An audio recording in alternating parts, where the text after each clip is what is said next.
Welcome to the Braylon Edwards Show with Shep. Touchdown, Braylon Edwards. Braylon Edwards, touchdown, Michigan. Running pattern to Edwards, touchdown, Michigan. Where we bring you the best in sports, entertainment, and insight. Join us every weekday from 2 to 4 p.m. as we break down the latest games, analyze the biggest plays, and dive into the hottest topics in sports. We'll have exclusive interviews with your favorite athletes and guests, and you'll get a front row seat to all the action. So tune in to the Braylon Edwards Show with Shep. Got one-on-one going end zone. Edwards in the air.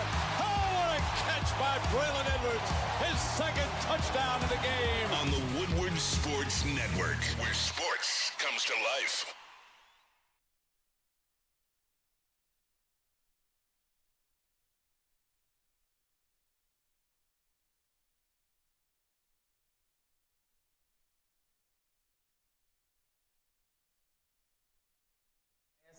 How you feeling about being in Woodward Sports 2.0? This is the desk, the curvature. What are the dimensions? How you feeling?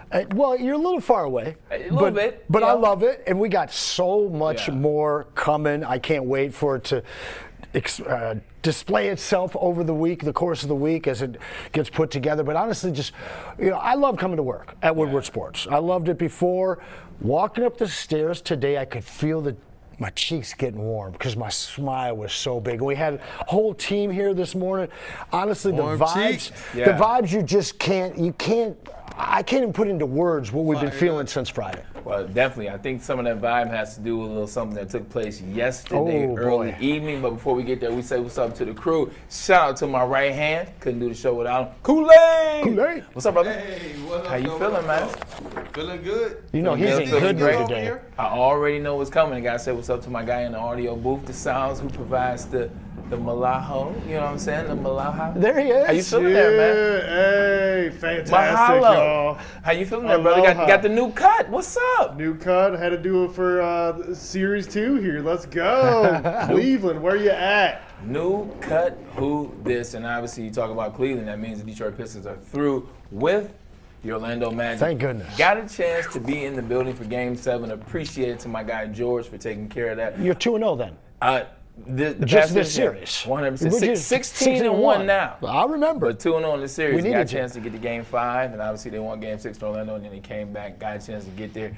Just the energy in the building was electric, and I heard Kool-Aid say this, so I'll let him talk a little bit more about it. But everyone there was electric. Everybody there felt the vibes. The crowd.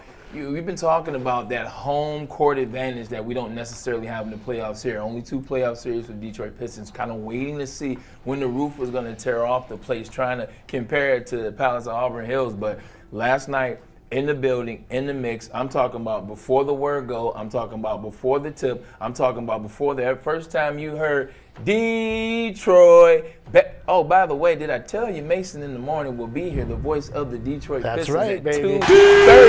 Yes, sir. We're in the crowd. So yeah, Mason will be in the building, get a chance to talk to him about the series, talk to him about being the voice of the Pistons, but just getting back. Before all of that, you felt it when you walked in, Anson. I felt it in the crowd, talked to a couple people. Kool-Aid, what was your experience? Because they were ready before the word go even happened. Bro, listen, as soon as I walked into the building. Hold on, where the shades? Oh, Where the shades?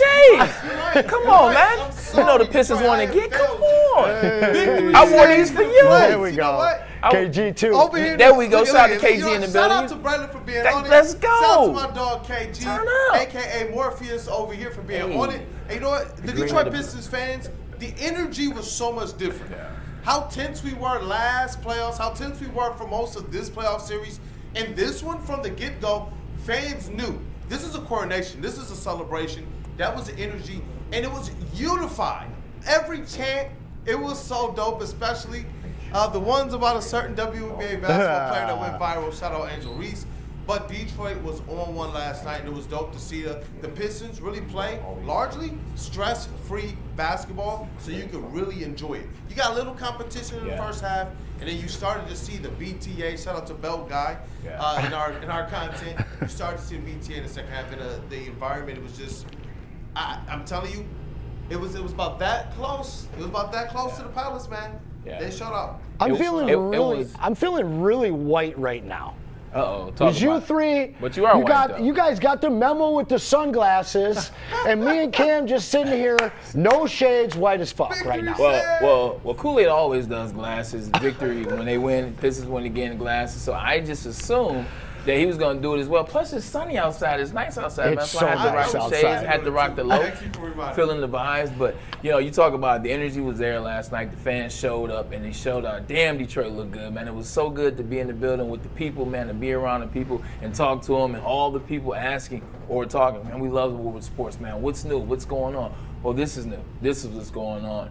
But Cade Cunningham, he showed out last night as a stalwart, man. We'll have a conversation where, maybe in the second part of this opening where we ask you, is there anybody that you want to apologize to? Talking about a Pistons player, maybe even a Pistons coach, in terms of a lot of people went ham on the Pistons. Some of the players, they're not doing this and they're not doing that. But how do you feel now that the game is over? So we'll talk about that in a second. Kool-Aid wants some serious apologies from me. I already know. 100%. I already know. But before we get there, you see who's right here, man. It is his team. It is Cade Cunningham's squad, and legitimately Cade came to play. Anson and Kool-Aid, I saw a crazy stat. Now, Cade's only played in 2 closeout series because he's only been in 2. New York Knicks last year, as well as the Orlando Magic this year. In closeout games, Cade is 31.8. 7.5 rebounds, 6.9 assists, might as well bump that to 7, 88% from the free throw line, 46% from the field, and 44% from the three-point arc. This is Cade. I thought he wasn't clutch. Oh, I also thought he wasn't clutch. I also thought he wasn't clutch. But it seems like when, all those fellas and when everything is on the line, Cade Cunningham is one of those players that likes to step up, that doesn't mind to step up, that was built for those moments. So, just talk about what you saw out of him yesterday and getting this thing rocking and rolling. Because, Kool-Aid, you talked about a little bit of competition in the first half. They started off 11-2. They came to play yesterday 11-2. Talk about what you saw out of Cade, Nancy. Cade took a lot of heat. Yeah. And rightfully so. He had some really bad games. I mean, he had historic turnover numbers through 4 games. Rightfully so. And, still a young man. Yeah. Realistically, this is his 2nd playoff series ever. And you want somebody to fail forward. Yeah. No player is perfect, especially early in their career. And he certainly was not perfect early on in this series. When you take that kind of criticism and you go out and you right the ship to what we've seen out of him in those 3 straight elimination games. People saying, okay, he's not a first-team all-NBA because of the way he came out in this series. Well, the way he finished this series, there's no doubt in anybody's mind in the NBA that this is one of the premier players, top 5 in the NBA right now. So getting that kind of a finish, what this is going to do for not just Cade, but for this team in terms of growth, maturity, and confidence, failing forward is so crucial in the NBA. You've got to get out of those rounds. They failed last year, nearly failed this year. This guy wasn't letting that happen, though. No, he definitely didn't let it happen, and other people got involved in his game, and nobody was bigger in the game yesterday than J. Cole 2.0. I'm just joking. The man is his own man. It's Tobias Harris. Talk to me over there. I call him Miss Cardi K because you cheer for so much. Kool-Aid, talk to me about Tobias Harris and what he's meant for this team in this series, just playing that old man veteran role. But last night was a little bit different than the old man savvy role. He bought that old school Clippers, should have made the All-Star game. That's why they paid me the money in Philadelphia. He had one of those nights. Talk about Tobias Harris last night. Hey, you know what? Shout out to the people. They are already clued in. Hey, what's up to the people? On payday. As soon as you started talking, I saw his super chat, $2. Let's get the ball rolling. Shout out to Big Tobias for the big game yesterday. And not just that game, but this entire playoff series where he's averaging over 20 points per game and 8 rebounds per game. It was the nastiness that he brought to this. Yeah. Who knew that Tobias Harris was going to be our certified number 2 in this playoffs? Who knew? And I was told, shout out Neil Rule, tell me if I was lied to, I was told that Tobias Harris doesn't show up in the playoffs. I love the fact that he didn't back down from anything that Paolo was trying to bring to that game either. And in that game yesterday, you looked at the game close enough. He was talking so crazy to Paolo Banchero. It was as if this was a game in which he was going to go down with the ship, if anything. He was going to go down arguing. He was going to go down fighting. He was going to go down trying to grab every single rebound. He was going to go down trying to play gritty. When they put a guard on him, he was going back to the basket. When they put Paolo on him, he was finding ways to sauce to get around him. And that's what I liked about Tobias Harris. And when you look at the clips of him practicing, everybody was kind of, I made a little bit of fun of it too, the tank on his back to help his arch, the blindfold, the goggles, and all that type of stuff. He's dialed in. Shout out to whoever he's training with. Shout out to him as well for being dialed in and being that ultimate vet. But I'm telling you, beyond just what the stats say, it was that play in between the play, seeing him really bring that nasty spirit that we like seeing from our bad boys teams. Yeah, 100%, man. Let me read these stats to you before I pass it over to Anson, just talking about what Tobias Harris was last night. And I'm loving rocking the shades. The Pistons deserve that. The resilience that they showed through this series. Take note, Cam. Look, two things can be true. Two things can definitely be true. Because, yes, we gave the Pistons all they wanted, all they deserved when we were down 3-1, when players weren't stepping up, when players weren't representing that 60-win team that we talked about, that we glowed about all season long, when coaching showed up. Well, we talked about it for what it was because of the 60 wins, because of what they're capable of. So now that they've done it, we can go ahead and have some fun too. But here you go. These are stats to Tobias Harris yesterday. Like when you just look at it and you read it, it's like, man, this boy put on the show. All right, here we go.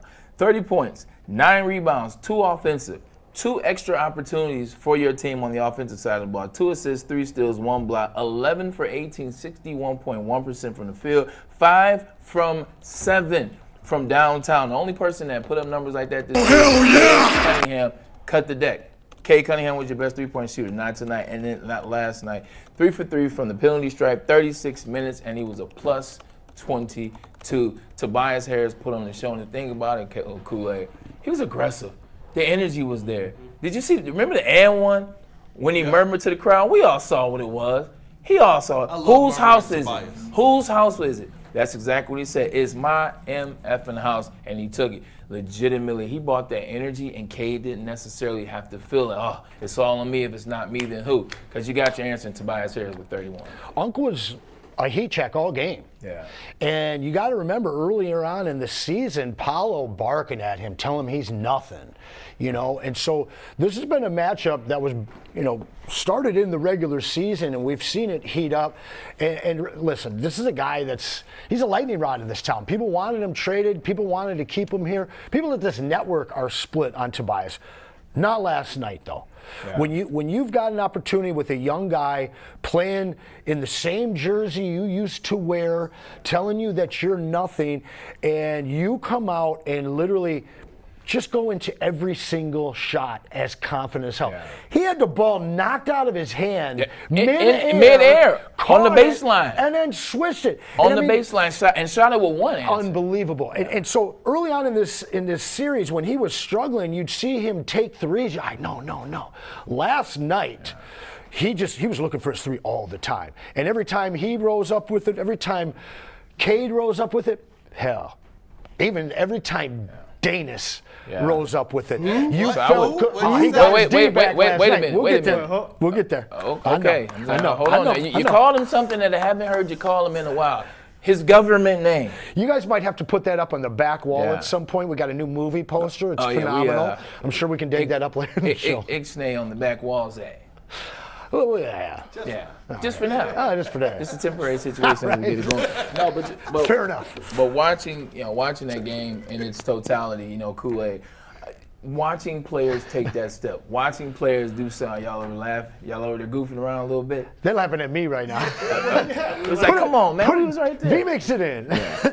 But no, the cool thing about it is watching players take that step. I know everybody wants 25 points out of Jalen Duren. You didn't get 25 points out of him, but you know what you did get? You got 12 points, you got 15 rebounds, you got aggression, you got defense. I don't even know if he was good. I don't know if Wendell Carter passed gas last night. Like, I just don't know because passing Jalen up threes, I know that. Because he was scared. He was nervous. I was shocked. And then he took that three with like 3 minutes left when it didn't matter. That's because it didn't matter. And he canned it. But that's been a problem. That was a problem for the Pistons early in this series when he was taking those threes. The fact confidence that he passed is a real thing. It really was. And that Angel Reese chant to completely flip the script of the love triangle. Yeah.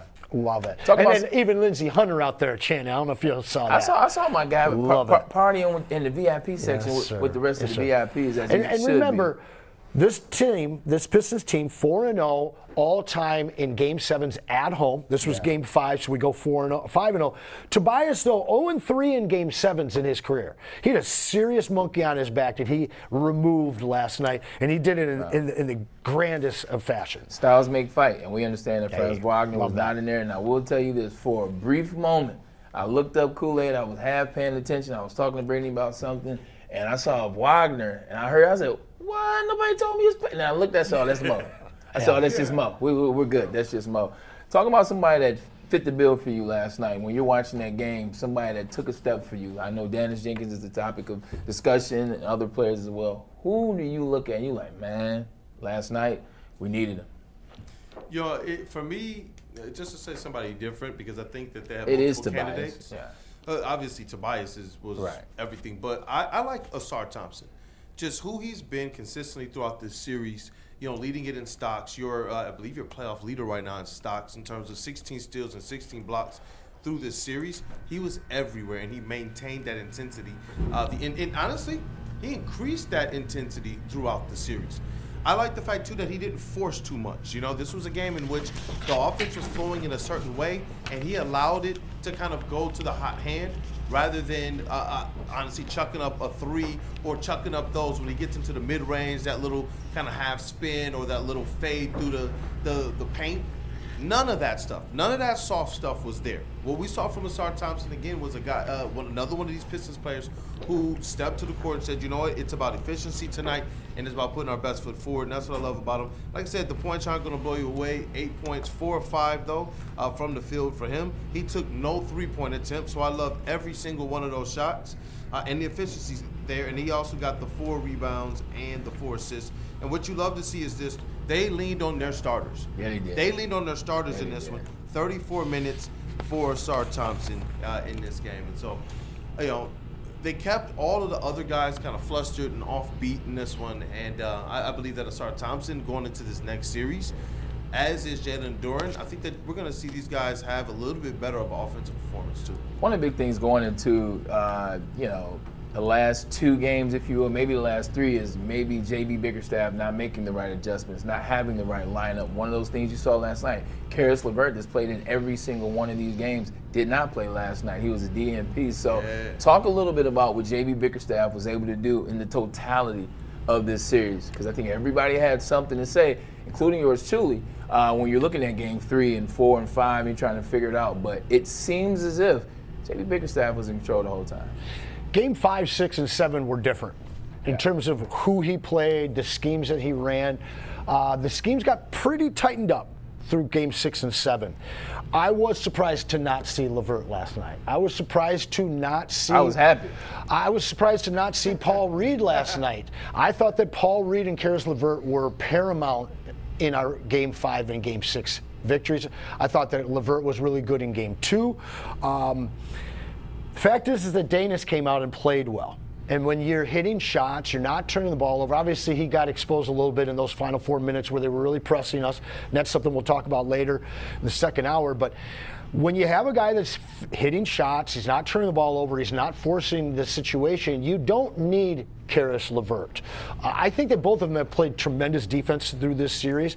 I do want to see more LeVert. I know you don't. I know that we're split here on the network. But that's what I've been asking for. Is like last year you ran 8 guys, and you ran them till the brakes came off.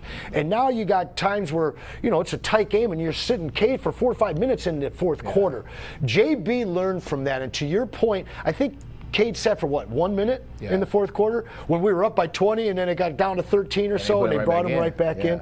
I like JB's growth. The amount of, I gave him a real hard time last week. I think that the guy's grown and I think that he will continue to do so. Getting out of this series against maybe the toughest matchup of all 8 teams, the other 7, should I say.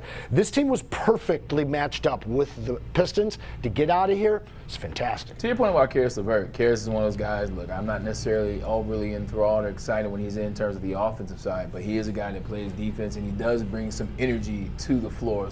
And some ball handling. In that regard, 100% of some balls. So let me not, totally. But I just know in the offense, I'm like, I'm looking for more. Kool-Aid, what about you, man? He's talking about JB Bickerstaff, the adjustments he was able to make the last 3 games, and or even throwing a caveat out there, maybe a light oop, if you will, the beef stew angle. Because that's one that I want to attack well, because that's one that you guys know we love beef stew. However, I think that could be a problem moving forward.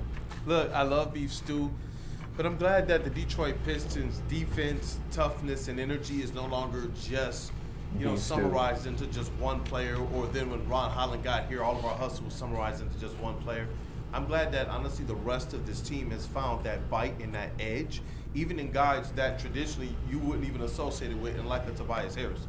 And so overall, already, when you talk about a JB Bickerstaff, this game was won because they had to find their heart and they had to find their fight. And that's something that they didn't quite find last year. And then you get a superstar, Cade Cunningham, who takes the next level. We saw a lot of growth from some of these guys in this series, including players like Dennis Jenkins and Jalen Duren staying the course, staying highly confident, and you saw them even changing their games. It's not like Dennis just continued his own thing. No. So you see that, okay, he must have trusted his coach early on. It makes you think. It makes you think. Like, I'll be for real with you, man. It makes you think.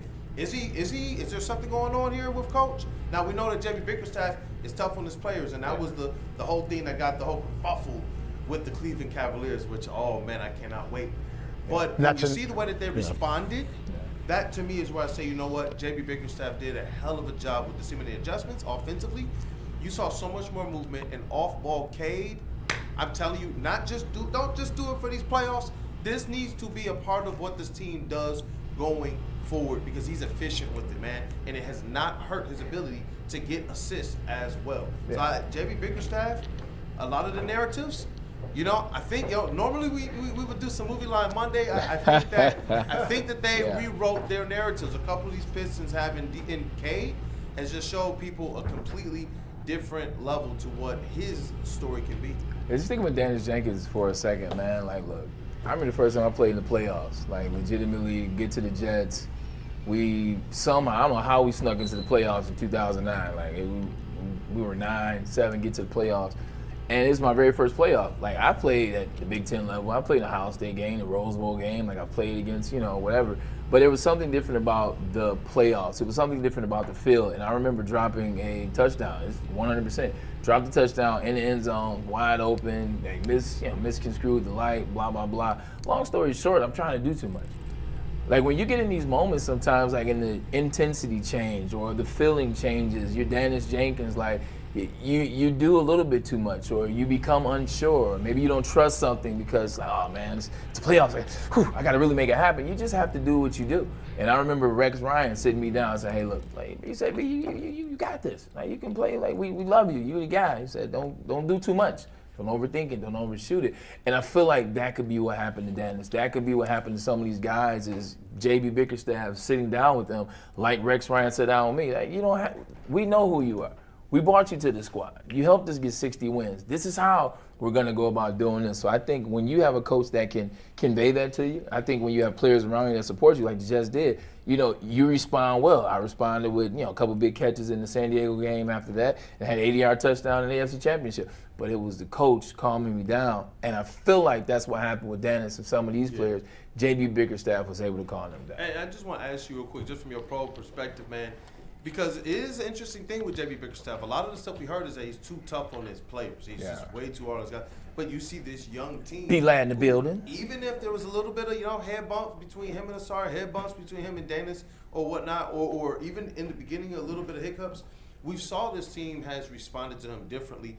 But the reputation beforehand about JB Bickerstaff was something different. What does it say about the makeup of this team and JB Bickerstaff as a coach? Like, have you ever run into like that type of attitude, personality, or that type of narrative coming into your locker room at a time? Because to me, I feel like he fits exactly what we would want here in Detroit. I think what happens is, like, when you have veterans that can, and it happens with the Detroit Lions, when you have veterans that can police the room, that can police the locker room, that can have the tough conversations, do the things, you can see your team respond better to coaching. You can see your team identity or culture stay in place. And I think that's what you're getting out of JB Bickerstaff. Like, he's a hard coach. Like, you see how he talks to the ref. You see how he talks to his players. It is what it is. Like, that's him.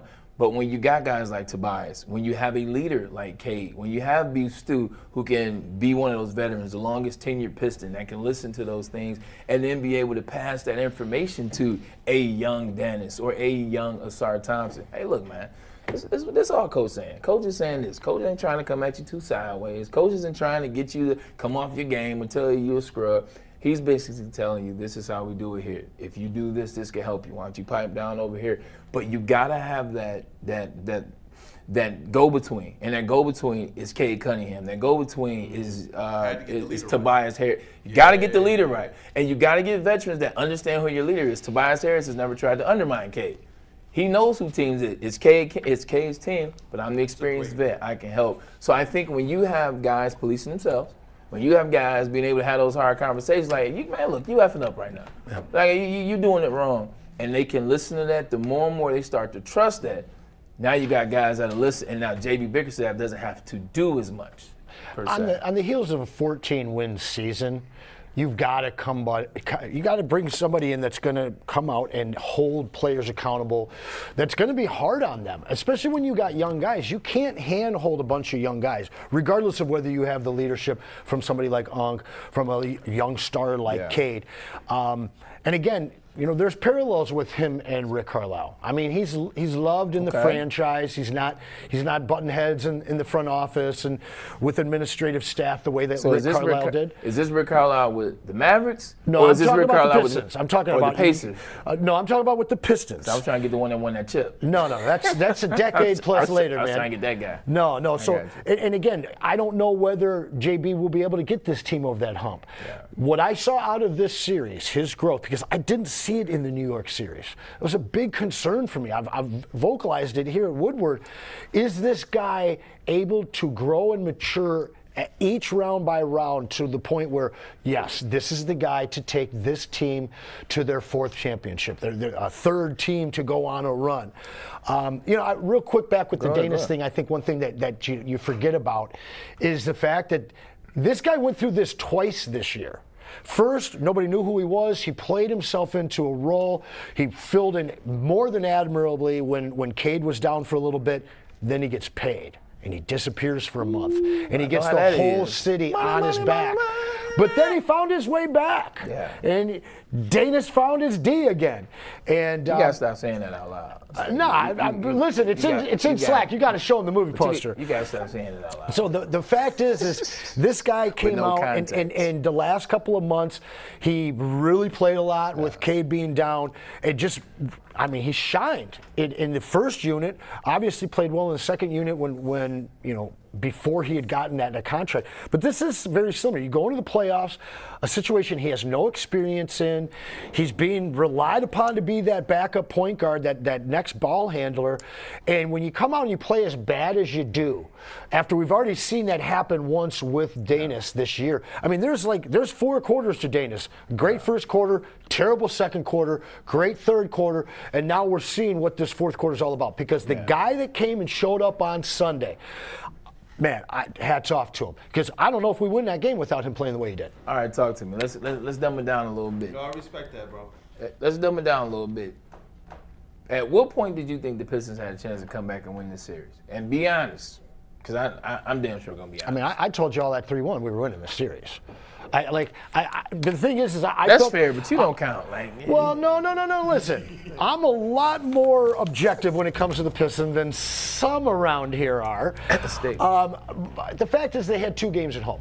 And I felt that we've seen them go on the road and win. Right. And I knew that we would be able to get one of those games at home. There's just no way we're going to go through 3 straight home games in Detroit after losing all of them last year and still not come out with a W. Franz Wagner was the Tayshaun Prince of this series, just worked a little backwards. Yeah, 100%. Kool-Aid, what about you? You know, sitting on 3-1, I know you're the ultimate Detroit Pistons buffer, you know, supporter, respect, the whole 9 yards. What about you? 3-1, man, that wasn't looking good. It wasn't looking good, but I definitely had a lot of confidence in what this Pistons team can do just because of the body of work from the regular season and honestly seeing them improve over the last couple seasons as well. And I knew this. You know, you obviously Franz going down gives you a little something, but that Orlando Magic team continued to fight. They continued to battle. They continued to scrap. And so to see the Pistons rise up that way was, obviously awesome. But I really did. I believed that they were going to, turn this thing around. When I was here with the guys on Friday for the thing, left a little bit before, the chair a little bit before sunset for Sabbath and family stuff.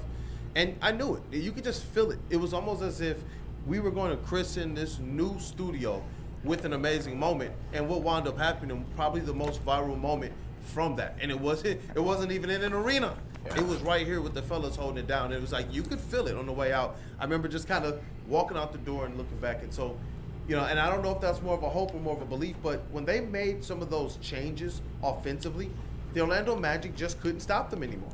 That's where it changed for me. They couldn't stop when the Pistons say, hey, we got to get a bucket.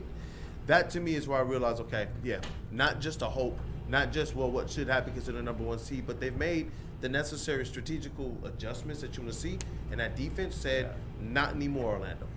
Yeah, realistically, man, it was 3-1. Like, once Franz went out, I knew we were good. I'm gonna shoot you straight. Like, before he got hurt, I didn't think we had a chance. And when Franz Wagner got hurt, you understood we had a chance. They were the same Orlando team that kind of struggled all season while we were doing our thing, winning 60 games, being the number one team in the East, and putting most games BTA. I said, with no Franz Wagner, we can tap into what we do. Because at the end of the day, they're going to try to pull out on Paolo Banchero. I was surprised that he impressed me. What? Like, Paolo Banchero looked just like Cade, so I don't want you guys to think I'm saying it any different way. But he looked like a number one pick overall. Like, he looked special. Number one picks in the NBA doing their job lately. It's starting to show up. Outside of Ricochet. Because him and freaking Cade, they did their thing. They looked good. But when Franz went out, I kind of had an inkling that it was over. Now, walking into the studio is somebody that I promised you was coming, so we're really, really excited about that. We got to take a quick commercial break. We got to pay some of these bills. But when we come back, we will talk to the voice from of the Loom Detroit and Jake, Pistons. That's Braylon, and that is Andrew. Loom, check it out. Summers got Michigan buzzing, and Loom is back with 2. Count them, 2 new flavors. Grab your orange or lemon lime. Buzzing today, crisp, smooth, and perfectly buzzed at 7.5 milligrams THC. Guess what it is? THC. Or crank it up with buzzing max 100 milligrams cherry, strawberry, or watermelon crisp. The summer's right. They get the colors right. They get the vibes right for the summer. With low-cal hangover free Michigan made. Everything here is about Michigan. It's about Detroit. You know what time it is. Find them now at Loom.com or any one of the Loom 41. Detroit Basketball. Get ready for the ultimate Cinco de Mayo celebration as the Woodward Sports is heading to Architects and Warfare for the Detroit Pistons playoff watch. Come hang out with the Heavies as it broadcasts live at 5 p.m. for a special Cinco de Heavies pregame show leading right up to tip-off as Detroit takes on the Cleveland Cavaliers. You won't miss a single minute with over 80 wall-to-wall TVs, 22 draft beers on tap to keep the fiesta going, and a menu packed with fan favorites. Come party with us, grab a drink, and watch the Pistons in Northville on May 5th. RJ's a sports bar setting with $5. Big injuries, big news. Twice a week, Dr. Jeff Pierce from Michigan Sports and Spine joins Woodward Sports Network for the Injury Insider Report. Big D Energy Tuesdays at noon. Braylon Edwards and Shaq Thursdays at 3:30. Get expert analysis and in-depth breakdowns on the latest sports injuries from the man trusted by top athletes in the community, like D-Mac. Whether it's the Lions, Pistons, Tigers, or Red Wings, Dr. Pierce talks us through it all. Don't miss the Injury Insider Report with Dr. Jeff Pierce, your go-to source for understanding the impact of injuries on the games and players we love. Only on Woodward Sports Network. Scan the QR code on the screen or go to MichiganSportsandSpine.com to see if Dr. Jeff Pierce can help you. Planet Fitness now has even more best-in-class strength equipment. Join today for $1 down and save. We're stepping it up. We're not slowing down. Finding new faith, new focus. Love that new equipment smell. So, you in? Join the club today. Save when you join for just $1 down, $15 a month. Planet Fitness. We're all strong on this planet.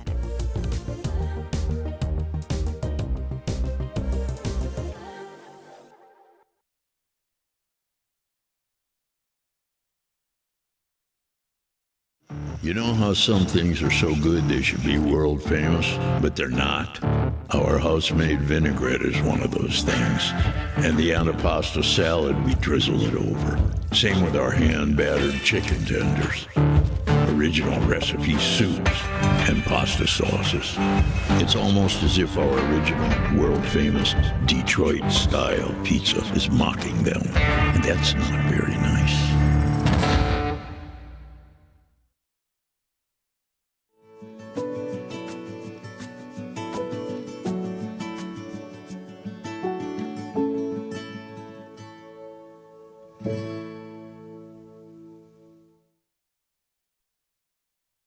This is a hungry bear.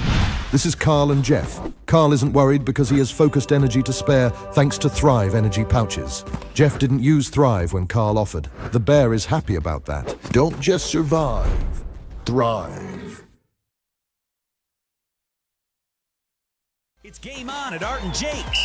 Wings, burgers, pizza, and ice-cold drinks served up with attention to detail. Wall-to-wall TVs, great service, and a vibe that keeps your crew coming back. Art and Jake's, a sports bar setting with a fine dining flavor. Planet Fitness, home of Planet Fitness. Where your fitness is essential. Look, Planet Fitness wants you to come on down here to continue your journey, start your journey, or take your journey to the next level. The best way to do it is you gotta come on here because we're all strong on this planet. And that planet is Planet Fitness. Squeaky clean gyms, all the equipment is clean, trainers and staff. And there's no judgment. Home of the judgment-free zone. So pull them out to Planet Fitness. Change your life. We believe in it. So excited about our new partnership with Founders and Brewers. All-day IPA. Jackson celebrated its 15th anniversary this year. It helped define the session IPA category, and its fans are what made it last. Citrus, crisp, and refreshing, with perfectly balanced taste, and at 4.7% alcohol. It's a great addition to the entire beer. So next time you're watching the game, make it an all-day IPA from Founders.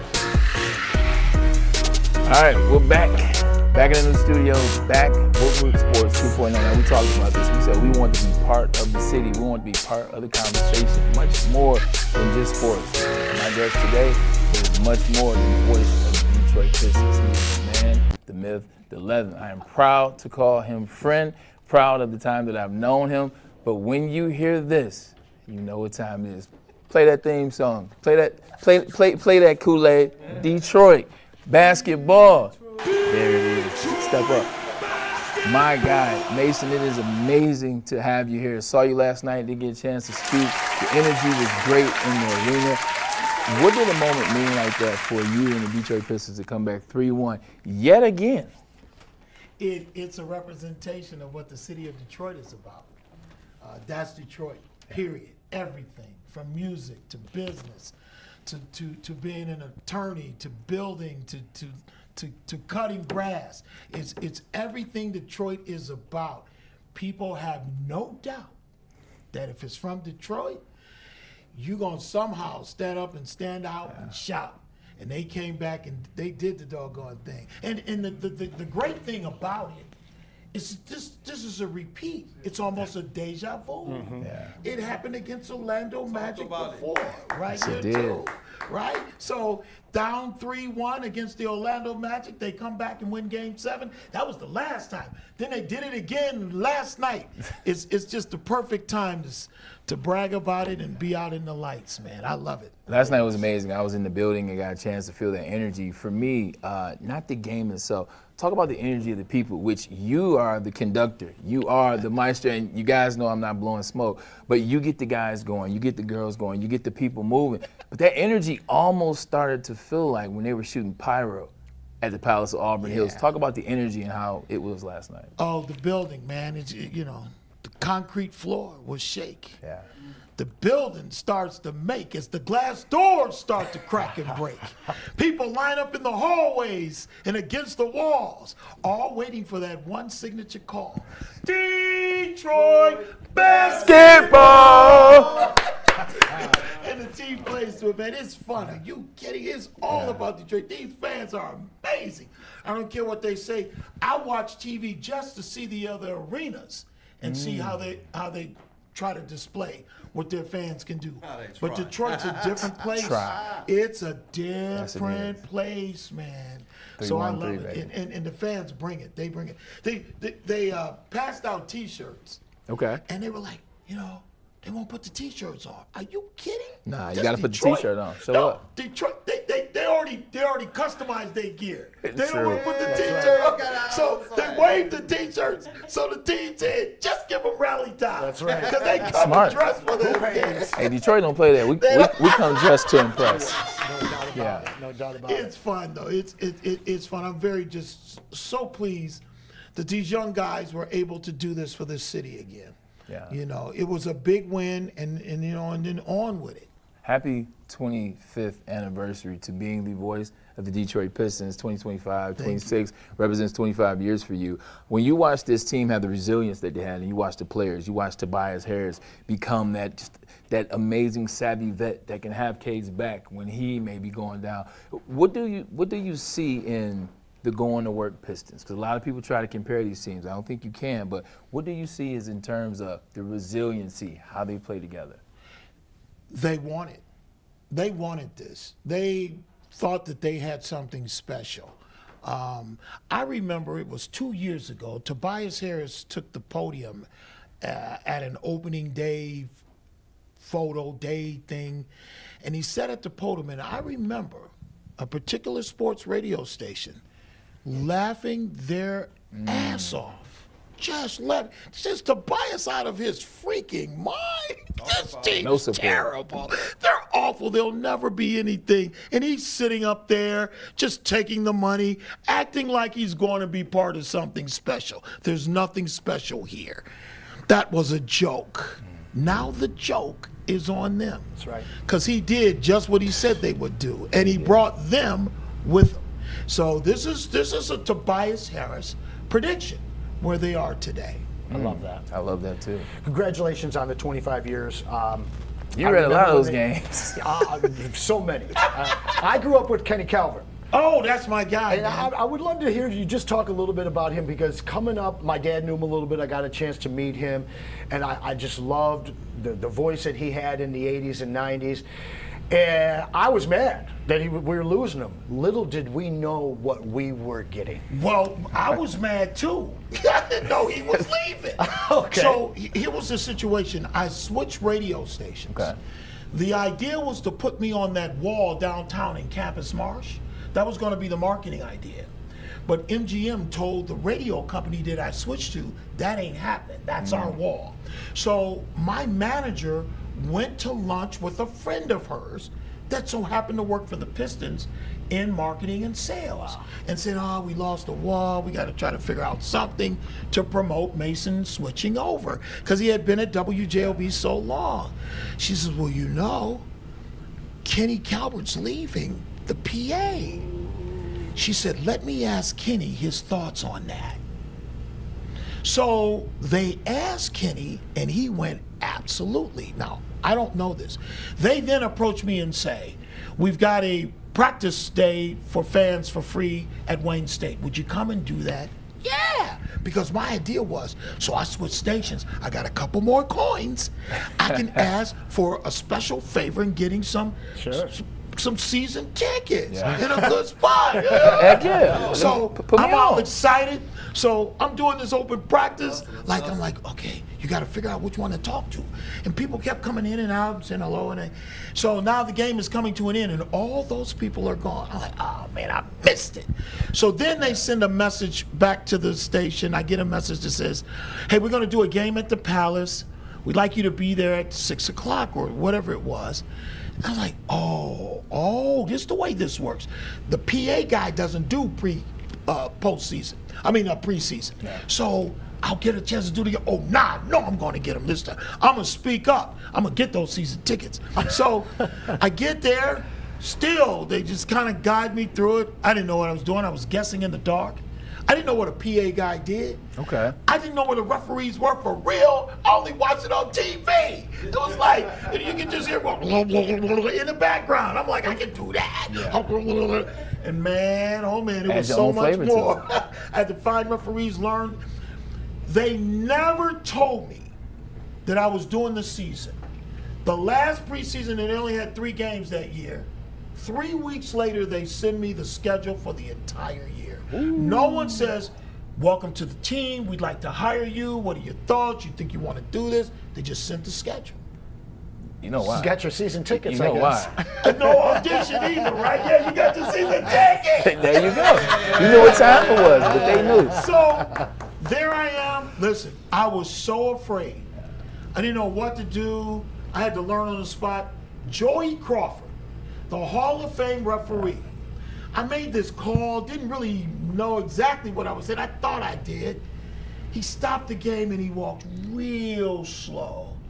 He goes, "You're new, but let me tell you something. Okay. You don't make the call until I make the call. Are we understood?" Like, whoa, yeah, I'm new. I'm sorry, Joey. So it's the 3rd quarter. Okay. Pass goes out of bounds. Pistons get the ball back. Joey blows the whistle from way across the floor. And he walks real slow my way. And it's going through my head. Did you say something? No, I didn't say anything. What do you think he's mad about then? Oh, man, this is embarrassing. And nobody knows why he stopped the game. He gets to me. Everybody's hanging. And then he stares for like 5 seconds and says, "You got it now." And he blew the whistle, walked away. And they kept on playing. So him blowing the whistle was like to test to see if you were going to say something? I don't know what it was, Braylon. He was testing but you. Oh, man. Love Joey So Crawford. I was so enthralled with what I was doing and so delighted that I had the opportunity. It was the end of the season. There was 1 game left. And an executive comes over and says, "You have to take the checks." Like, what checks? Like, you got paid for this. So you have to collect all of your checks from the season. I'm like, wow. That's a good payday. Then they walked away and never told me where to go get the checks. If you could find But out. it was that exciting. It was that humbling, and what a blessing. And all I can do is thank God for that, man. And that's who definitely brought that blessing to you. That one door closed and that guy God opened up a opened bigger all door. of them. He blew and them all up. of them for So you. when I first started, I didn't know any of the Pistons. This guy was an NFL quarterback. I should say he was the college Heisman Trophy winner. Florida. Oh, Charlie Ward. Charlie Ward is, I'm at the Knicks. end of the game, we're in the tunnel, played guard for the Knicks. He says, "Come here, let me talk to you." I'm like, "Oh man, did you screw his name up?" So he goes, "Let me tell you something. What Charles? you do is a little different. Don't let anybody take you off your Hell yeah. square. You keep working on it. You hear me?" Hell yeah. And then he walked away. I never saw him again. I had never met a Detroit Piston. I had never met an NBA player until that day. And that's how I got started. Charlie Ward. 2 questions for me, man. And we know your time is valuable, and I appreciate you for pulling up on me, man. This means a lot I'm to me. squeezing one in there, No, too. go ahead. Yeah, Also, oh, no, I got you. I'm not squeezing going to cut one. you off. Also, we would be remiss if we didn't miss Angie over there. Angie That's my Starr. baby. How you doing, Angie? 105.9 You know what Kiss time- FM morning show. Got to give my baby Angie some love. Appreciate you so much for coming today. 2, 1, where did Detroit basketball come from? Yes. And 2, I want you to preview Cleveland and Detroit a little bit, because I don't know if everyone out there knows, Mason isn't from Detroit. He's actually from the 216, as he alluded to earlier. So I want you to preview that series, but let's start. Where did the iconic, the infamous phrase come? Well, the Pistons hadn't been on national television. It was my 2nd year. And then they finally get a game, and it's an ESPN game. And the person in charge in the arena on the Pistons side, they hit back Secaucus and says, "This is boring." This is when the Pistons were shutting teams down to 80 points per game. She goes, "This is boring. We should switch out." I'm like, "Oh, no." Detroit finally gets on television that they're going to switch out. You're going to break these people's heart. You can't do it. So they debated for like half a quarter. Then she must have got the okay. She said, "Oh, great, we'll go to Houston." No. She started counting it down. 10, 9, you can't do this. 8, 7, oh, say something. You're not allowed to say anything as the PA announcer. Only 2 things: a foul a made shot and any instructions that the referees give you. Oh, wow. I'm in a bad spot. They're not making a shot. She's down to 4-3. I'm like, no, this can't happen. And before she gets to 1, John Barry dives on the floor and collects a loose ball on the floor. And the seatbelt sign and the buzzer on the airplane came to mind. And then the most negative thing in an arena for an opposing team, air ball. And then I heard the seatbelt say, ding, ding. Love it. And my mind, my imagination just flipped it. And I went, Detroit basketball. The person I worked for turned to me and went, don't you ever, never say that again, ever.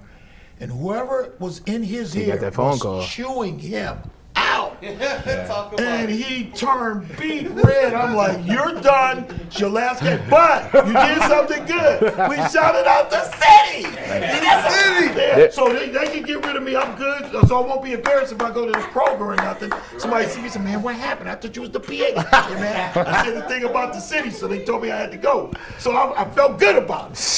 So they said, hey, at the end of the game, they said, hey, we're having a meeting on Wednesday when we come back to the next game, man. Don't ever do that. Just follow the instructions.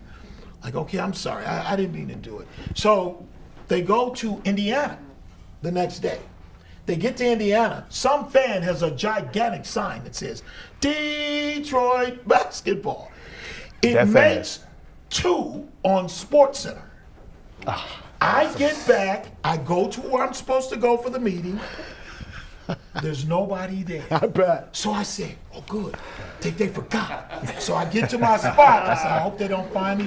Let the game start. Let it start. Let's get going. So they do come. And so my boss, he starts working, doesn't say anything. About 5 minutes later, he slams his paper down on the table, turns his chair like this and said, anytime you want to say that Detroit basketball thing, say it. Hell yeah. And so that's how it was born. That's a legendary story, man. I felt like I was on a ride. I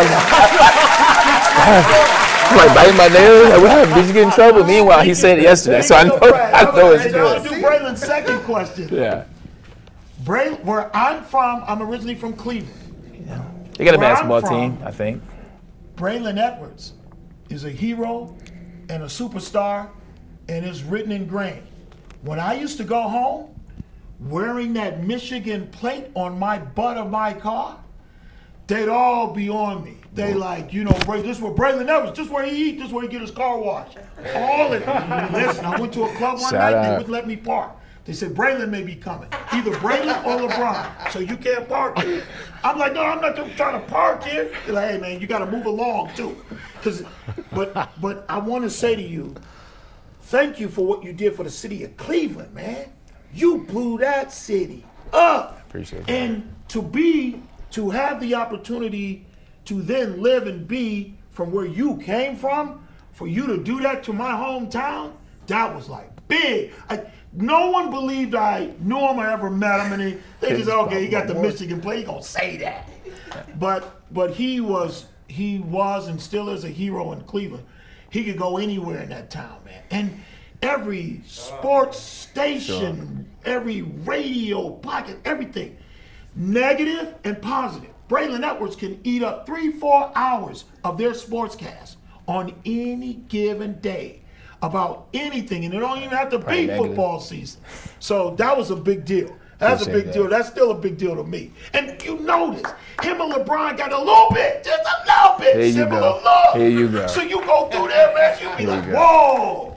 I loved it. I loved it. So you in the same situation. That brother wish he looked like me. That brother wish he looked like me. I'm just joking. Braylon, you're in the same situation I'm in. Reverse. Yes. From here, work there. You're from there, worked here. Bingo. Didn't I tell it to you just like that? I knew he would say it that way. 100%. So what Braylon Edwards, they're wondering where his allegiance is. Right? In the series. Where's Braylon's allegiance? They're wondering where my true allegiance is from. Mason, this way he from. So the two of us have a situation. And trust me, they're going to bring it up. As big as he was, that's coming up in they sportscasts and podcasts everywhere. And I love it. I love it because that's Detroit. That's Detroit, man. I love it, Brad. I couldn't wait to say that part. My allegiance is to the city of 313. There we go. But I will tell you, I will tell you this. I will tell you this. Right, that's 313. I gotta find some of those people you're talking about to invite me back. Go ahead, answer. You have no idea. Little kids would walk around with Sharpies, putting his number on the back of a hoodie, T-shirt. That's big time. You know what happens though? You know what happens, Mason? I'll be honest. No answer has a question. What happens is as an athlete or as a personality, is when you see the negative, you forget the positive. And I think my experience in Cleveland, there was enough negative for me to focus on the negative, whether it was people's comments, whether it was what people said, whether it was other stuff, other entities, if you will, that I forgot the vast majority, which was positive and which was good people. Cleveland definitely has great people, great infrastructure, great city, great support. They allowed me to do things with the Advanced 100 Foundation. We were able to educate some kids, give scholarships. So there was way more positive that happened. But you know how we get. Yeah. I focus in this one little space. Listen. And now I'm like, I don't want to go to Ohio because of this. Meanwhile, if you can demand, you can take over a sports station and never say a word. Can't find them. Wish they could interview him. Wanted to ask him just one question. How do you get to him? Who knows him? You think he'll hear this? Man, that's star power. When little kids, like I say, will take a marker and on a white hoodie and put his number there, put his name back there too, he was seriously the one. Braylon Edwards was the one. And man, you talking about a dude that was so proud. He was that famous and proud. No, you were. Me too, man. I'm about to too. Listen, I had to think about it twice. I'm like, wait a minute. That is like that's the same Braylon Edwards. It's gotta be. You know, but because and I wish all of them could have felt you. But I love the dominance. How you could take over sportscasts and podcasts and radio. That's why we're here. Oh man, they go 3-4 hours on Braylon Edwards. I'm like, yes, Detroit, baby. Okay, no doubt. I had to get that. No, I appreciate it. Honestly, you are fantastic. It's even bigger in person than your voice somehow. I never thought that would be possible. Real quick before we get you out of here, we started, my dad and I, season tickets at the Silverdome. You put 50,000 people in there. You got the best home court advantage. The Palace, hands down, the greatest home court advantage in the NBA. Facts. Yes, sir. Now we've been having some issues with this ice rink that we play basketball in. We didn't win a home game last year. Took us a minute to win one this year. I felt the game last night was the first time I've heard and seen LCA rock like the Palace did. Can you speak to the return of the Detroit Pistons fan and just the culture and feeling the vibe that was there last night? Well, I'll say a couple of things. The team that was on the floor, that whole playoff experience last year, the wins in New York were great. Yeah. But the fan base, that was a fan base appreciation night. They were not ready to win then. And they found it particularly hard, but the fans wanted it so bad, but they were not ready. This year, they came ready. I told Isaiah Stewart, they fooled you, they tricked you. They played with you and laughed at you. Now you learned your lesson. Now you know how to get around. You know how to push around. You're stronger than them. You always was, but you were not smarter than them. Now that you've learned, you're ready. Now we're ready. Same with Jalen Duren. He thought he was okay, but he learned that he really was okay. So he got strong. Cade Cunningham finally stayed healthy, and then he did his thing. He found his groove. I told Coach Dwayne Casey last night, these were the children that you had to raise. You couldn't even play basketball with these kids. They didn't know how to get on a plane, go to a hotel, what to do with their free time. It was like 17. Yes. I remember the passport situation. Yes. I remember that. They were too young. They were children. Dwayne Casey's job, he tried to coach. He come off Coach of the Year. He got an NBA title. He got 2 kids. Like, this was like a training school for them. And I told Dwayne Casey that last night. These are your kids, man. You got them there. They had to start there. If they never get started, they ain't going nowhere. True. Much like, and I don't mean to, as you said, the go words ahead. blow smoke up. Listen, just like Braylon's father, Stan Edwards. Stan was like that. Stan was like, I want kids who don't know nothing, whose parents don't know how to guide them. He'd hold these.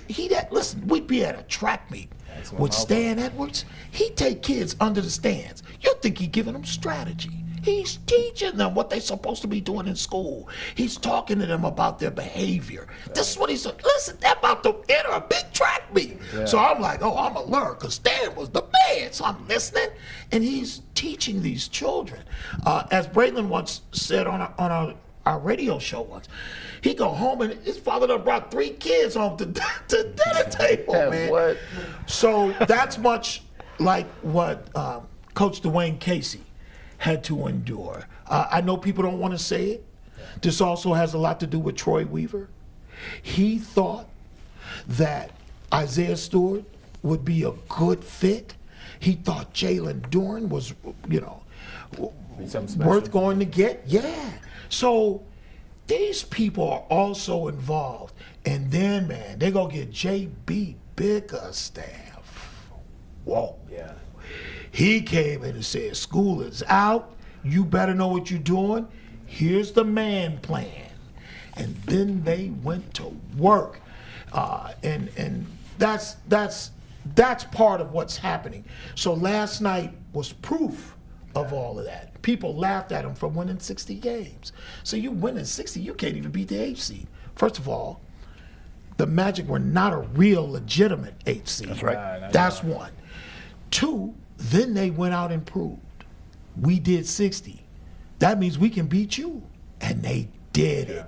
They did it like they were the #1 seed or something. Crazy how that works, right? Crazy how that works, right? It is crazy how that works, man. And Mason, we absolutely appreciate that. KZ, Truly. We'll let KZ ask last. You know, you my boy. Go ahead, throw that in there. I appreciate that, man, because I'm a big fan of Mason. A lot of mornings, to riding to school with Mason in the morning on.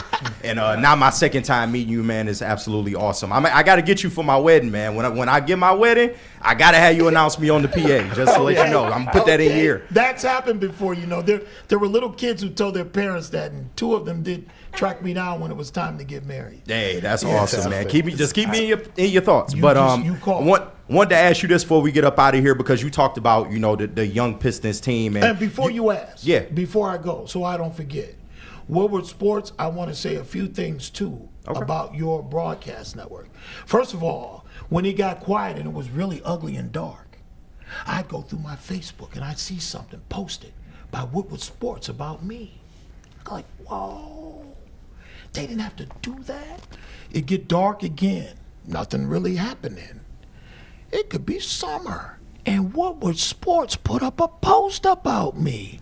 I'm like, wow. And I remember when people laughed at Woodward Sports. They didn't think it was going to happen. They'll be gone in 6 months. Facts. They kept growing and growing and growing. And here we are. New studio. Yes, I had to get that in. Yes, sir. Now we get to talk to legends like Mason, so thank man. you and congratulations. I appreciate that, man. Seriously, from the bottom of our hearts, we appreciate that. But you've seen a lot of great Pistons basketball over your time, and a lot of people want to compare this version of the Pistons to the Bad Boys, to the Going to Work Pistons, which rightfully so. There's a lot of similarities there. But in your opinion, what separates this version of the Pistons from those other great Pistons teams of the past? Oh, nothing. I love that. All right. Nothing. I love that. Hey, enough said. Rings, baby. Let's go. They are all the same. They went after it exactly the same way. Each era took care of each era. If they don't get it all this time today, they'll be back. I like They're going to get all of that. Mic drop. They are the same.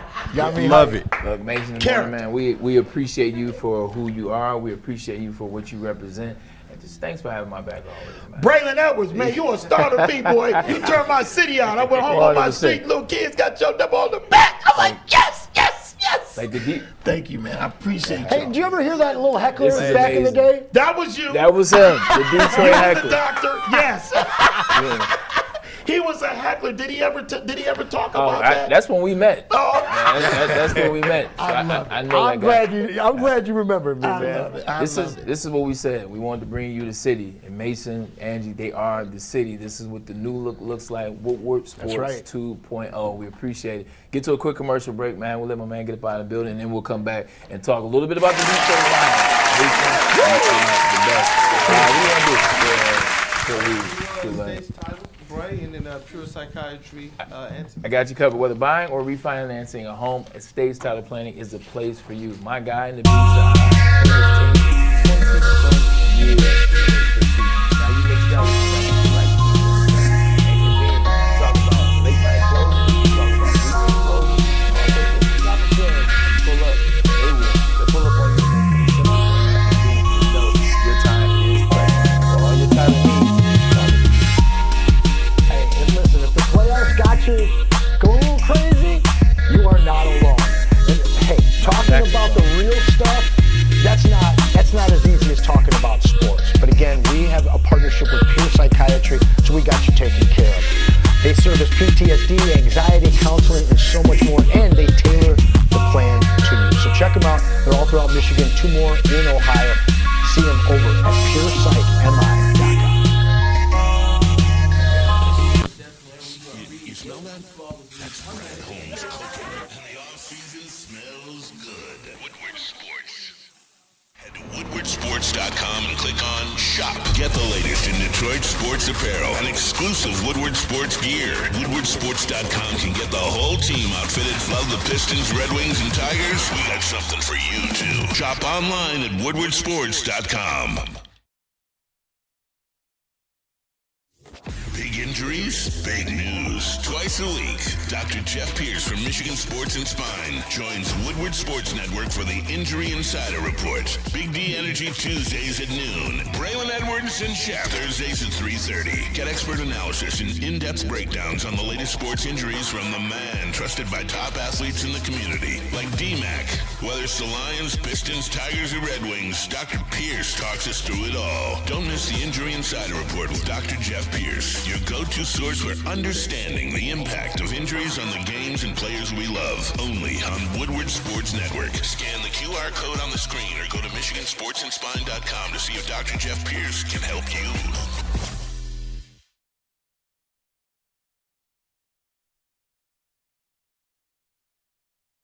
You know how some things are so good they should be world famous, but they're not? Our house-made vinaigrette is one of those things. And the antipasto salad, we drizzle it over. Same with our hand-battered chicken tenders. Original recipe soups and pasta sauces. It's almost as if our original, world-famous Detroit-style pizza is mocking them. And that's not very nice.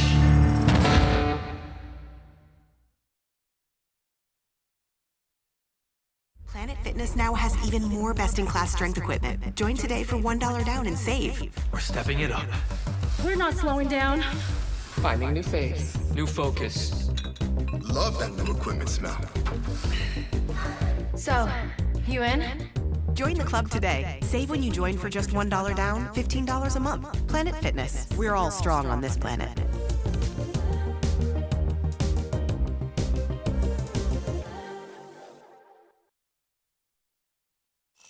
Most talked about Detroit media by other Detroit media, and we love it. It's the Woodward Sports Network.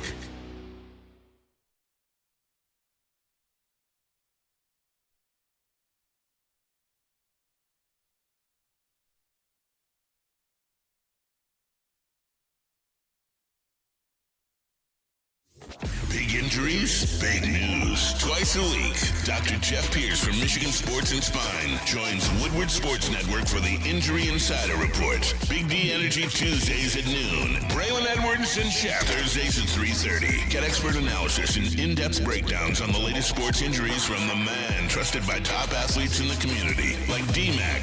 Whether it's the Lions, Pistons, Tigers, or Red Wings, Dr. Pierce talks us through it all. Don't miss the Injury Insider Report with Dr. Jeff Pierce, your go-to source for understanding the impact of injuries on the games and players we love. Only on Woodward Sports Network. Scan the QR code on the screen or go to MichiganSportsandSpine.com to see if Dr. Jeff Pierce can help you.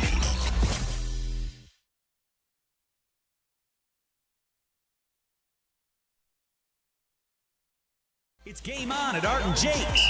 Wings, burgers, pizza, and ice-cold drinks served up with attention to detail. Wall-to-wall TVs, great service, and a vibe that keeps your crew coming back. Art and Jake's, a sports bar setting with a fine dining flavor.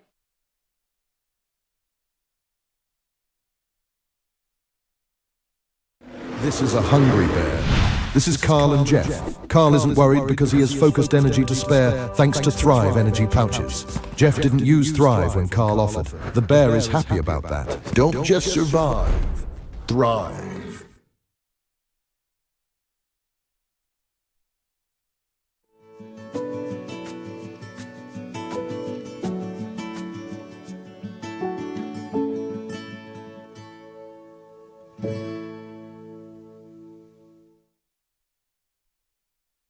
Game is won in the trenches, and our big fellas don't mess around. The Woodward Heavyweights on Woodward Sports. Let's go. The Pistons won again. Get that Caesars Sportsbook app if you haven't got it already, because y'all can place any bet up to $1,000, and if you lose, you get that back. All y'all got to do is scan that QR code, enter that code Woodward1000. If that first bet doesn't hit, you get your deposit back up to $1,000 back. Download that Caesars Sportsbook app today. The official sportsbook of Woodward Sports. Use code Woodward1000 or scan that QR code on the screen. And y'all already know Thrive Energy pouches are the best way to get your clean energy, zero distractions, no sugar crash. They actually challenged us at Woodward Sports to see if y'all actually tuned in. Thrive is offering 3 free cans of their energy pouches to all y'all. Go to dipstop.com/WSN. Use code WSN at checkout. Get your free 3 packs of energy pouches. Mine are on the way. I got it in as soon as they went on sale on this promo Friday. There's only a few days left. This ends May 5th. Tomorrow. Thrive energy pouches, they just flipping work, y'all. Is that? Oh yeah, That was legendary, man. That was. It really was. It was iconic, man. I got a chance to do his morning show before I went to Maui. Before I went out there to Maui, I did his morning show for the NFL alumni chapter. We're raising money, some scholarships, trying to get some of that out there so we can, get some backing on that. That stuff costs. And just talking to him, you forget how iconic he was. He is. But then you also forget how humble he is. And with the messages and the energy, man. So I just was like, eventually, hopefully we're going to make something happen. And I'm talking about, I reached out to Ange as well as him today, and this happened spot on. He does his show. He finishes and he comes over here. So this was amazing. But what I love about that Kool-Aid and Anson, Sweet Potato, is everybody wants to be the athlete. Everybody wants to be the entertainer. Everybody wants to be, I got to be that. That's how I get the bag. That's how I get the drip. That's how my thing goes up on social media. Just be authentic to who you are. Be authentic to who you are. You can create change and impact and be fun and be dope and all. You cannot go to a Pistons game and not hear Detroit basketball. If you go to a Pistons game and don't hear Detroit basketball, did you go to a Pistons game?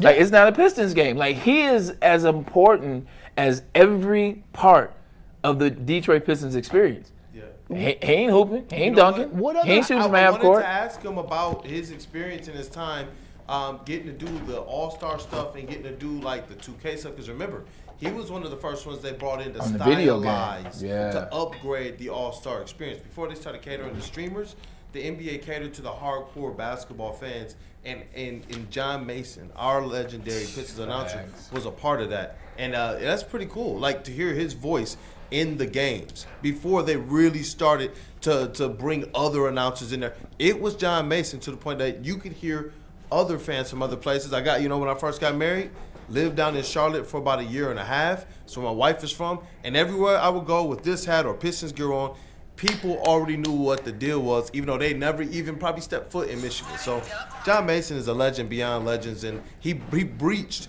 so many different aspects of media and mediums. And I think that just puts him that much higher when you're talking about our legendary announcers. When you're on social media, you don't see people breaking down different PAs' introductions. Yeah. It doesn't matter who's doing it, what city it's coming from. If anybody in the NBA circle is talking about a PA, they are showing the old school Pistons introductions.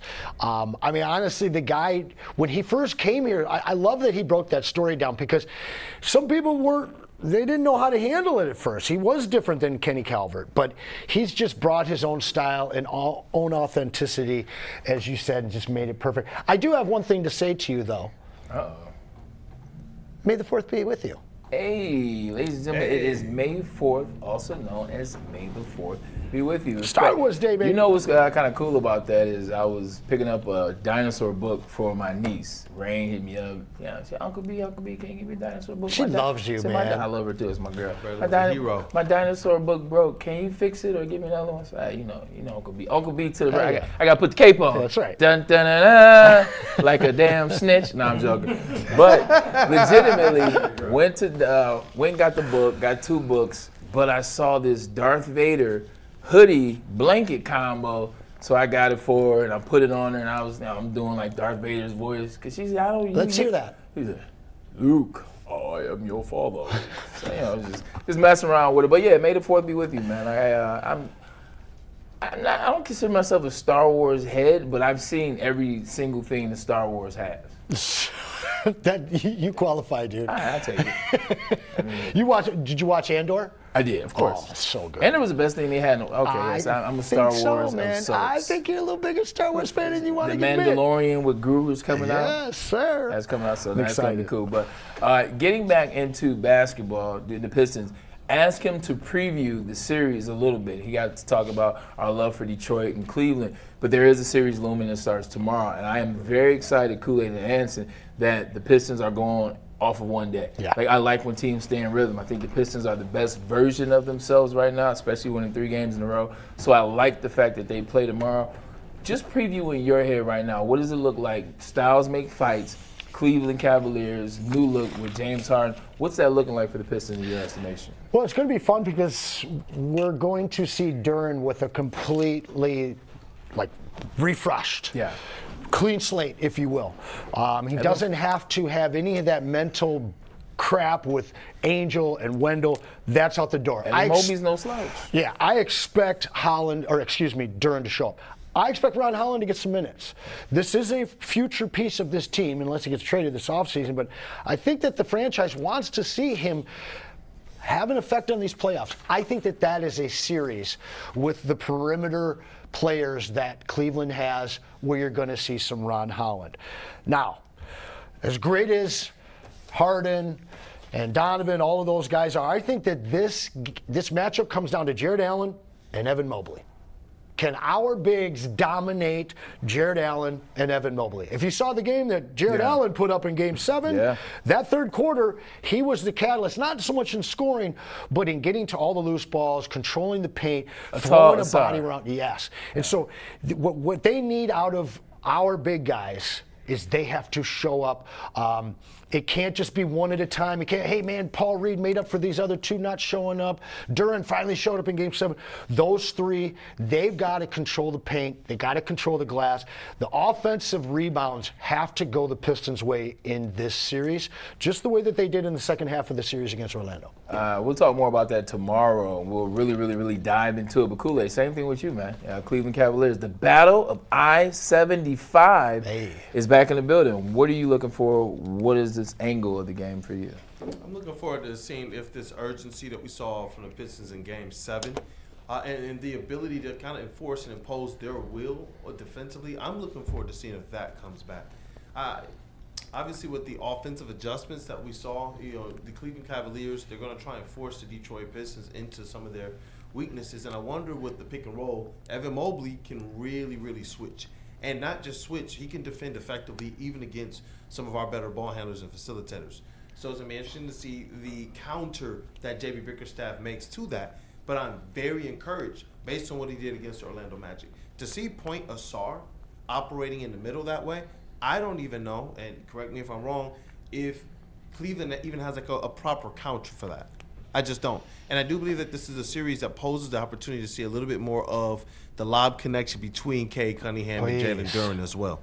This is like, I love everything you're talking about in terms of Jalen Duren, his head being in a better place going into this next series. And you know what I love seeing? When Jalen Duren, after the All-Star game, when him and Cade kind of made their entrance, and it was a delayed entrance, it was like they were literally the last two people to go in and do their press conference. He walked in with what? A bowl of grapes. And that signified, some of the changes he made to health to try and get ready for this season. He put down the candy, because they say he used to go through like a pound of candy. Like I forget which one it was. I know the chat will definitely remind me. And he switched to grapes, and it helped him. And then what does he walk to the table with last night? He got his grapes there. And throughout this series, there were times when he was talking, and even I was like, oh, Jalen Duren talking a little crazy right now. He was very confident, like, yeah, we the best. Teams come back from 3-1 all the time. Oh, yeah, I'm good. I'm staying tapped in. It's going to work for me. To see him be able to break through, I believe he's going to have a heck of a series against the Cleveland Cavaliers. As long as J.B. Bickerstaff and co. continue to make those right counters, which a lot of people said in Cleveland he couldn't do that, which is why he's no longer their coach. Here in Detroit, though, we're seeing something a little bit different with this makeup of players. Yeah, I'd be talking crazy, too, if, Franz Wagner's out. I'm just joking. I'm just joking. Calm down. Everybody, relax. We're joking.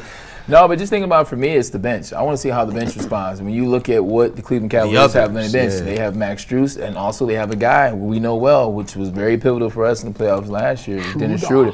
A guy that understands how to play, a guy that just oozes experience. Now, Schroeder versus Dennis is going to be interesting. 100% for me, so I think it's going to be the bench. Whose bench shows up in that game, which is what you're going to take out of that game. Is there a problem with the press, Kool-Aid? I just saw somebody was at some county corruption, Cache County corruption. I just hope the Pistons practice beating the full court press. We look so lame against it like we've never seen it before. Damn. Now, Cade comes out of the game in that fourth quarter for about a minute, right? And they chip away a 20-plus point quarter lead down to 13 points. And it was something that I saw in Game 4 where they were blitzing Danis at the end of the game, and he looked overwhelmed. I thought we'd see more of that. We didn't see that until the very end of the game last night. I don't think that that's an issue when you have Cade on the floor.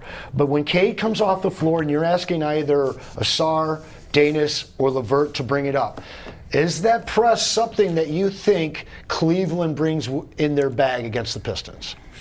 It'd be interesting because I believe that Orlando has capable players. That's what I was to do say. that with defenders. Yeah, I believe Cleveland has Tyson and Keon. I was gonna say Cleveland has some players in which I do expect them to do it, in spurts. But I wonder if they'll be able to, maintain that for the course of a series, because you're gonna ask a lot more of a guy like Donovan Mitchell, who's still trying to shed the aspect of, is he too soft for the playoffs? Sure. Was it really J.B. Bickerstaff, or was it the leader and those other guys not really being able to take that type of a heat? And so it'd be interesting to see, because if they really do that, I think you're playing into the Pistons' hands if you're the Cleveland Cavaliers. If you're talking San Antonio Spurs, well, they got the dogs to go the full game. So I do expect to see some full court press, and your concerns, they are valid, because if they do that against the bench unit, that's something that they have to have. If you talking about one of those adjustments you want to see from J.B. Bickerstaff, please key that one up. I'm glad you brought that up, Anson. Yeah, I was thinking about it last night. I was like, I'd be running an hour-long practice just beating the full court press. Cleveland's offense is better than Orlando's. They will take advantage better. And you saw the Pistons in like that last minute finally figured out, okay, this is what we need to do. I know you got something that you want to bring up.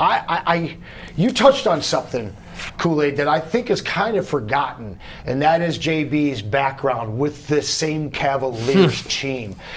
We had the love triangle with Angel Reese last round. Now we more got drama. Another love triangle. You know what? Cleveland. Play it up, Anson. Tell me more. Tell me more. Listen, if you remember in the offseason, there was a player named Ty Jerome who it started leaking. He might be a fit for the Pistons, and it made my antennas go up. Because why? Because when I went back and started doing the searches of just him and JB Bickerstaff's name, you realize he was one of the players who actually decided stupidly to put his name on a record about his JB Bickerstaff hate. Everybody else, it was just rumors. And so it was interesting that the Pistons was like, nah, we ain't got no, there's no attention we're being paid over there. And that rumor instantly went away. And it was a lot of this stemmed from the fact that we heard JB Bickerstaff was too tough on his guys, and he wasn't meshing well with the players. And when you start to hear it, it was that Donovan Mitchell. This is what I'm hearing, is that a lot of this came from Donovan Mitchell and a lot of those sub players down the bench, a lot of those bench guys who kind of support the stars. They started to really get into it with JB Bickerstaff. And when the playoffs hit and a different level of basketball is needed, that team just couldn't come through. They placed all of that on JB Bickerstaff, the narratives, the fans, the media, even national media. Him coming here to Detroit, that was what dominated. It wasn't, hey, you know what? We got a good coach who's going to be good for the young guys. No, what dominated was the fact that, all these issues with his previous players, and he got here, and you know what? He didn't let that phase him or rattle him at all. So you're talking about a team that's now shown they can come back from something, and it's like, well, that coach is kind of like that too. It kind of reminds me of Dan Campbell. So the first round is for Duran, second round's for JB, third round's for the Peasants. All right, that would be poetic. I'm glad you said that. I'm glad you said it reminds you of Dan Campbell. You talked about too physical. Want to switch gears for a second. I want to talk about the Detroit Lions, talk about how they're changing their tune a little bit this offseason, how things have been different for Brad Holmes as well as Dan Campbell. We'll talk about that in a second. But first, let's get a message in from... We got buddies. Let's go Dr. Pierce and buddies, actually. You want Dr. Pierce and buddies? All right, well, I know Dr. Pierce. Let's do that. Dr. Pierce is the injury insider here with Woodward Sports. He is the guy. He can tell you about all the injury insights. In fact, how about this? Tarek Skubal, ladies and gentlemen, will now be playing for the Detroit Tigers for the next 3 months. We will have Doc in potentially in the next couple minutes to get him in, see what's going on, see how it's what it is. But these are the type of things that Doc can do. Doc always lets us know when the injuries happen, what's going to happen. Is it fast? Is it slow? Is it right away? Doc will talk about that in a second. Also, Michigan Sports and Spine. Go see Doc. You need the right diagnosis? Legit. That's where you got to go. He is legit. Always has me body fine, tuned, right diagnosis, not just a diagnosis. It's taking over the whole world. We're talking about Detroit deep dish pizza. And you know who created 80 years ago? Buddy. That's right, Braylon. Listen, their menu's packed with fan favorites, including their award-winning pizza we just talked about, signature salads, home-style pastas, and a whole lot more. Save 20% on your next catering order of $200 or more with Buddy's Catering. When you use that code you see there, Woodward20, and you get that 20% off. Visit buddyspizza.com catering/catering to view their complete menu and place your order today. You know how some things are so good they should be world famous, but they're not? Our house-made vinaigrette is one of those things. And the antipasta salad, we drizzle it over. Same with our hand-battered chicken tenders. Original recipe soups and pasta sauces.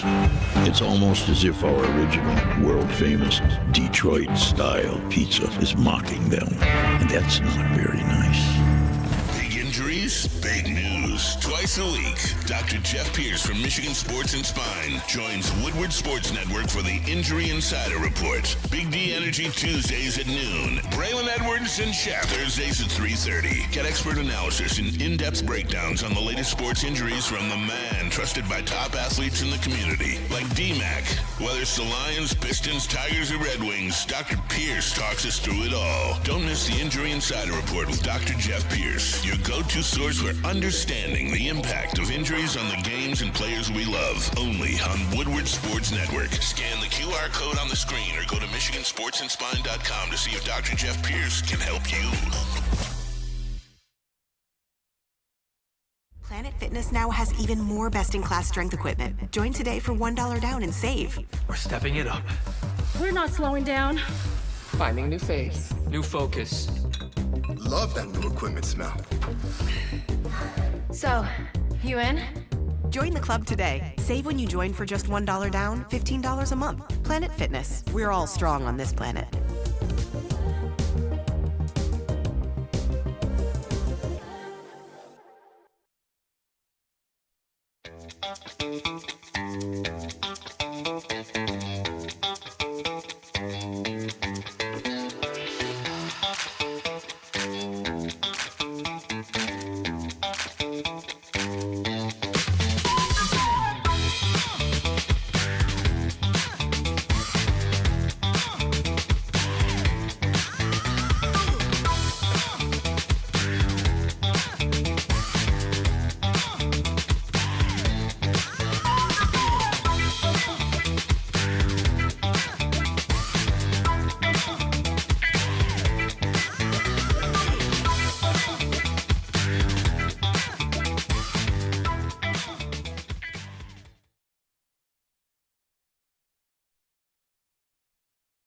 Hunting season is almost here, Detroit, and your Lions are on the prowl. Make sure you're locked into Woodward Sports for all the Dan Campbell reactions, Jared Goff touchdowns, Amon-Ra first downs, Penny pancakes, Kirby picks, Gibbs big plays, and of course, Jack Fox's leg. Stay locked in on all your Lions coverage right here on Detroit's #1 sports network, Woodward Sports.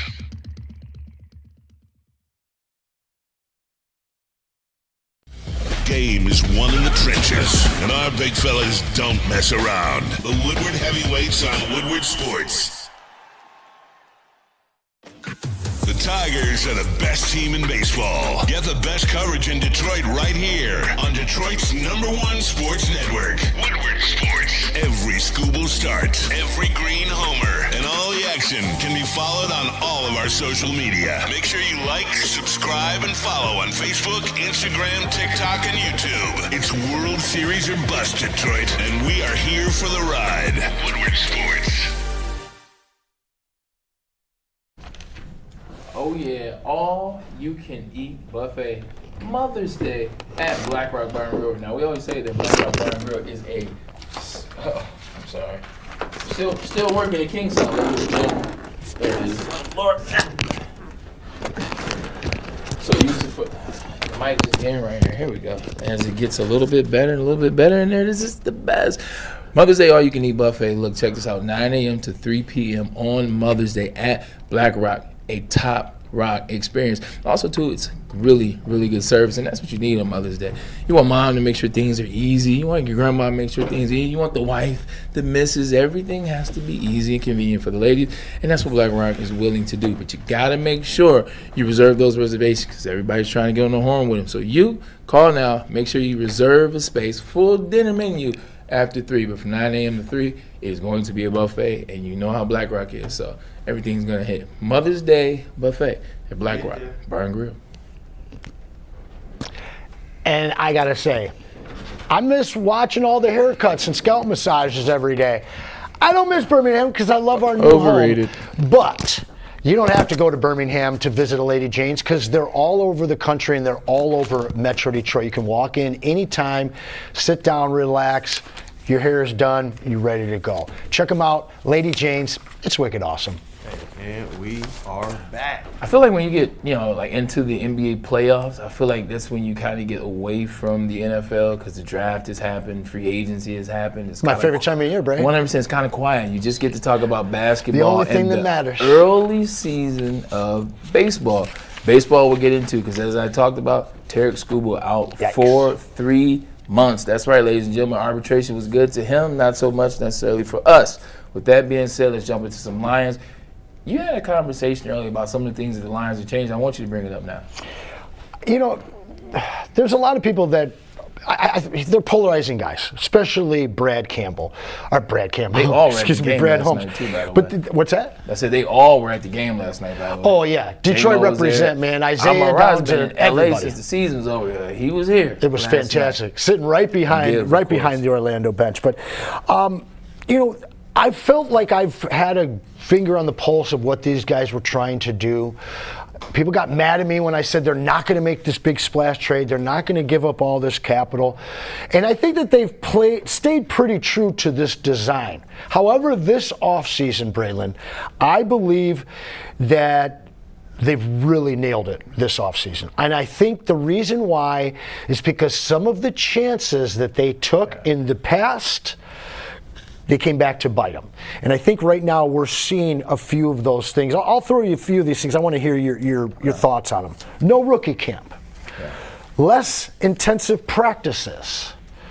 No project players drafted or signed. No injured players, chronically injured Emmanuel Mosley's signed or drafted or brought in. And, of course, we already know no play calling duties for Dan Campbell. When you look at all of these different things, which one stands out the most to you as a former player, and which one do you think will help the Lions most? I would say less intensive practices and no play calling for Dan. And we actually do have Dr. Pierce on the line, so we'll get to him in a second, but I'll go through this first.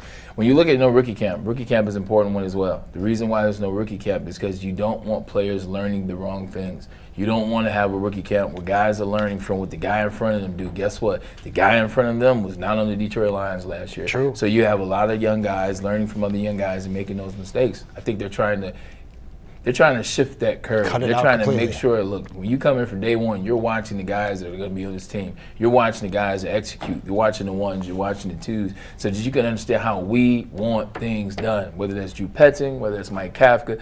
This is how we operate, and whether that's Kelvin Shepard. I look at the less intensive practice. Look, we all know Dan Campbell was a former meathead, and I love it because I was too. But this day and age, the way they're going, you cannot necessarily hammer it as hard as they've been hammering all the practices, the rookie practices, the OTAs, the mini camps, the crossover practices, and you see some of the injuries that happened during the season. I don't know if it's necessarily correlated, but I think the Detroit Lions are like, we're not going to allow for more chances for individuals to have more wear and tear in their body by the time you get to October, by the time you get to November, by the time you get to December. So they're limiting the wear down of the players. I love that, protecting the players, the no injured players. Now, look, everybody's been injured at some point, but you see outside of free agency, at least in the draft, you see they went for guys that hadn't been injured, guys that had no ACLs. That's one of the big things that you kept hearing out of Blake Miller. They keep hammering with Blake Miller. He missed one practice. He missed one game. The day he had surgery. 100%. So that's the goal. And then no project players.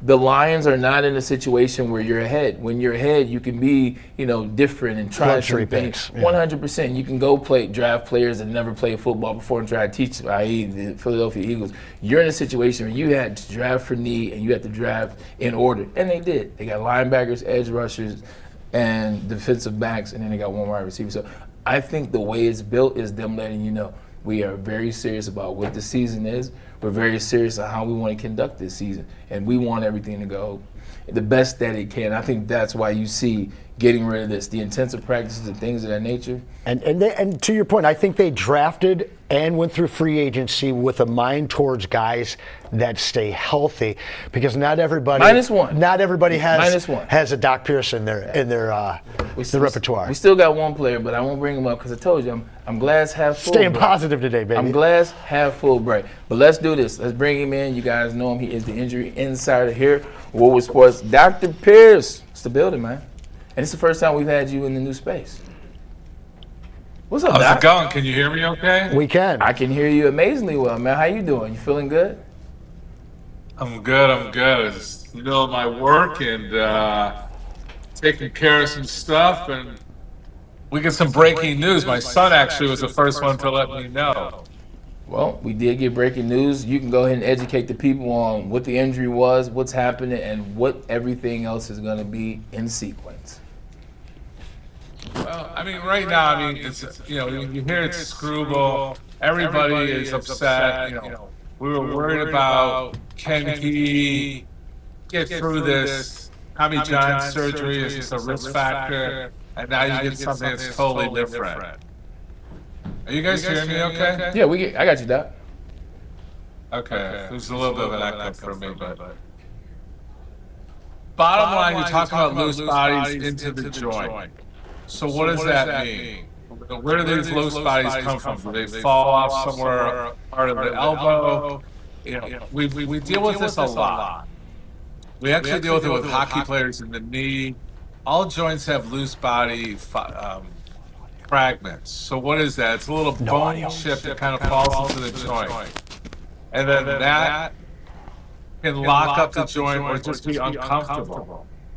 So it's like a loose body moving around, and if it falls into the wrong spot, it can irritate your ligament, your muscle, and actually the joint. So the quickest, easiest thing to do is do a small scope to go in and take those loose bodies out. So we're hearing 2 to 3 months. Once you remove that irritant, nobody says it's 2 to 3 months. I don't know where that's coming from. Do you guys know where that's coming from, the 2 to 3 month prediction? I do not know exactly where it's coming from. That's what I heard coming. Yeah. The report was that that people who had this similar surgery had a 2 to 3 month return, but there's actually not. Yeah, for school. Yeah. For that elbow surgery that he got. Elbow, They said that there actually isn't an announced time frame for him yet to return, but it's been up to 3 months for previous players. Yeah. Right. So this is something they're catching early. We don't know when they saw it. It's easy to see on an MRI. You want to go in there. It can be as easy as going in there and capturing the little bone spur, little bony piece, pull it out, rehab him, and he's not missing a beat. So I'm not saying 3 months right now. If I have the over/under, I'm on the under for 3 months. So.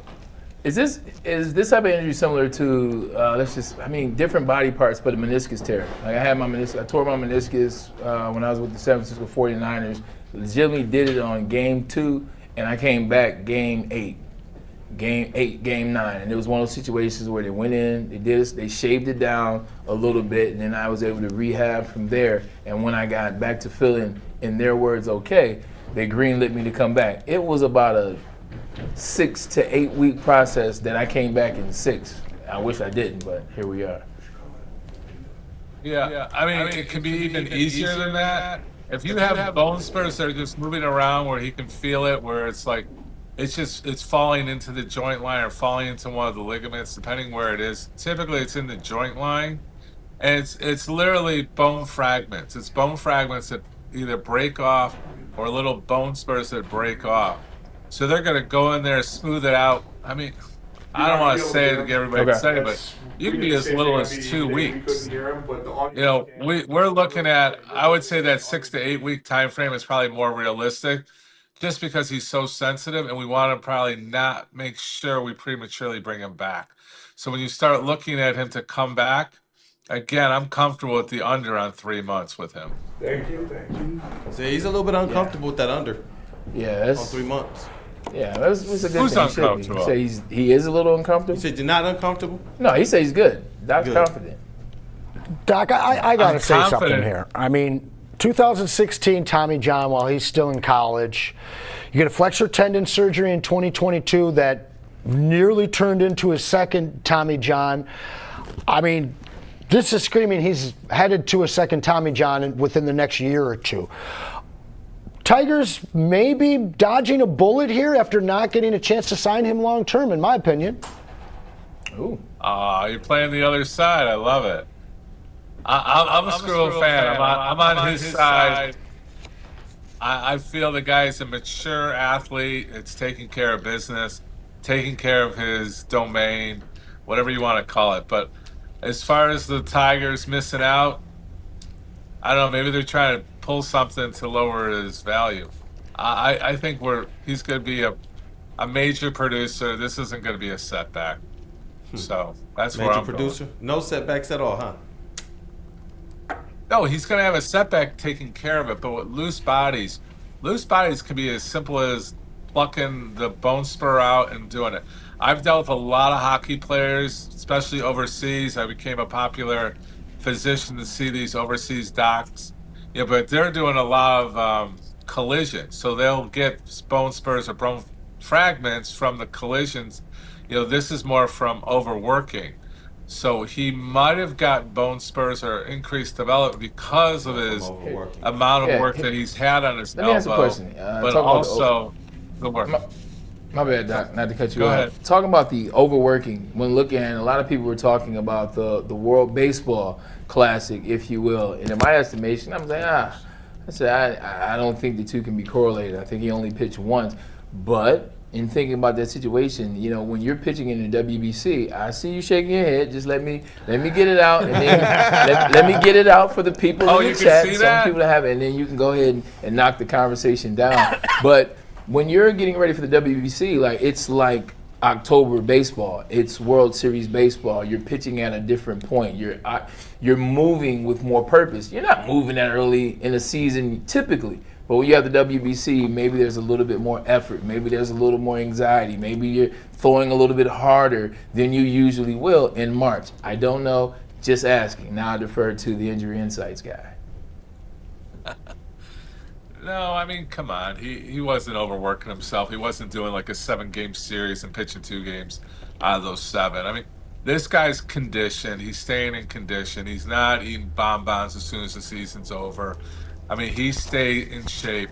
Is this related, unrelated? I mean, I need more information, but I don't see a direct correlation to him pitching in the WC, the World Games, which would have caused this. I think this is something.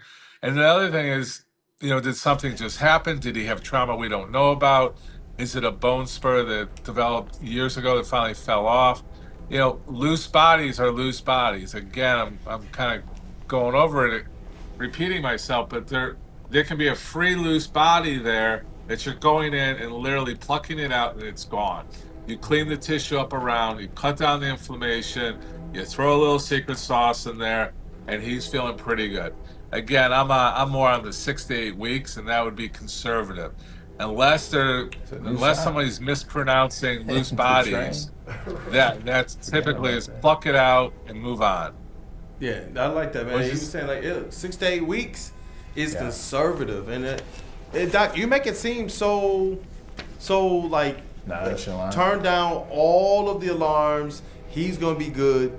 All of the expectations that we have, at least for him this season, are gonna be right on track, man. Doc, you're cooking. Seems like he's turning down those alarms, but I don't know if Doc is turning on the alarms of what the team is gonna do without Scooby for the next 6 to 8 weeks. Now that's a whole different conversation. Ooh. The pitchers have been getting hit. They've been getting, including him.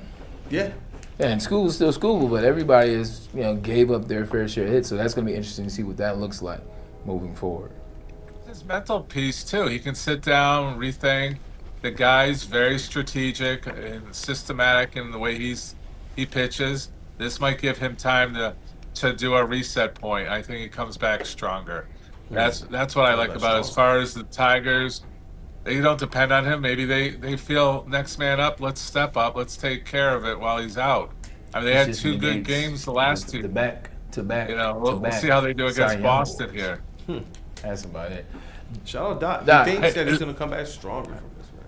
Doc, we appreciate you for tapping in, man. That was quick. And you had that breaking news. Tarek Skubal out for 8 months. My son says you got to say Dr. Peptide's on his job, man. He definitely is. What did you think about the Pistons last night? Before we let you get up out of here, what did you? I ran into Doc. You saw the man, the myth, the legend, the LCA last night. Yes, sir. He's probably in the best seat, the best suite. You already know. He was in the tunnel. He was like that was a celebrity last night. Doc's in the tunnel like Jerry Maguire was. Jerry was the only agent that had access to everything. Like, Jerry, how the hell did you get on the field? Don't worry about it. You know what time it is. That's Doc in a nutshell. No, it was funny. I gotta do a shout out to Rip Hamilton.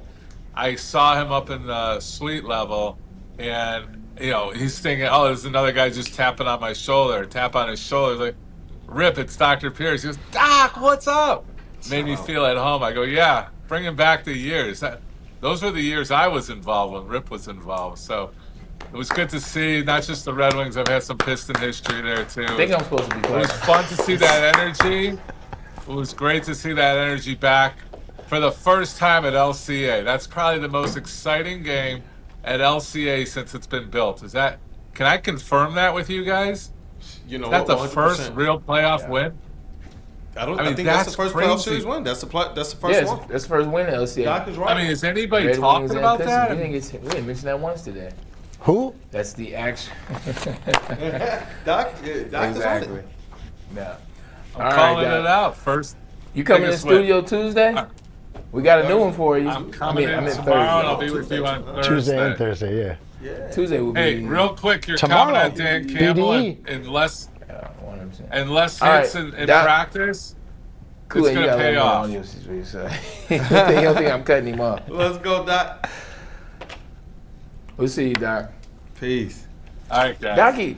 Doc even looked more a little relaxed and chill. Man, you know, he's a part of the Woodward 2.0. That's right. Well, he worries about our Pistons too, man. Yeah. You know. He was in the building. No weight on the shoulders today for any Detroiters. And I love what he had to say last night too about Cade Cunningham. He was talking about, hey, don't forget about the fact that this guy was, hey, you know what? Shout out to the right. He put on the victory shades again. Let me get appropriate. Bring him back, man. He talked about the fact that, hey, what collapsed lung? What collapsed lung? And he was playing. If you saw some of the pictures, he had some protective flak gearing jacket for some of that stuff, man. Like, and he talked about just the perseverance of it. And he was like, hey, I think we need to question some of these medical reports because the way the K is looking right now, the way he was able to press through and overcome, man. He just wanted to be able to congratulate him and talk about the medical marvel that is Cade Cunningham, who has overcome a couple different weird injuries to start his career. Early on in the show, we talked about, is there any player that you would apologize to, or that maybe you gave a little bit too much gruff or guff to? Not me. You know what I'm saying? Social media or talking to your boys or at the barbershop. Man, you know what? That's such and such or man, why we have him on the team? Or a lot of people said a lot of hyperbolic stuff. This is our chance to go around the room and apologize and/or say I stand on business. I'll go first. As it relates to the players, I believe we gave it to the players exactly as they were supposed to. The players like Dennis Jenkins and Jalen Doran that let us down throughout the season, and Duncan Robinson here or there, they got exactly what they were supposed to get. Even when we talked about Cade, I felt like the turnovers in the first half, the turnovers throughout the game, and not being clutch like he was in the last 3 games in those first 4 games, not being clutch at the end of games, if you will. So maybe a smidge on Cade, but I think on par, I would say where I would apologize would be to J.B. Bickerstaff.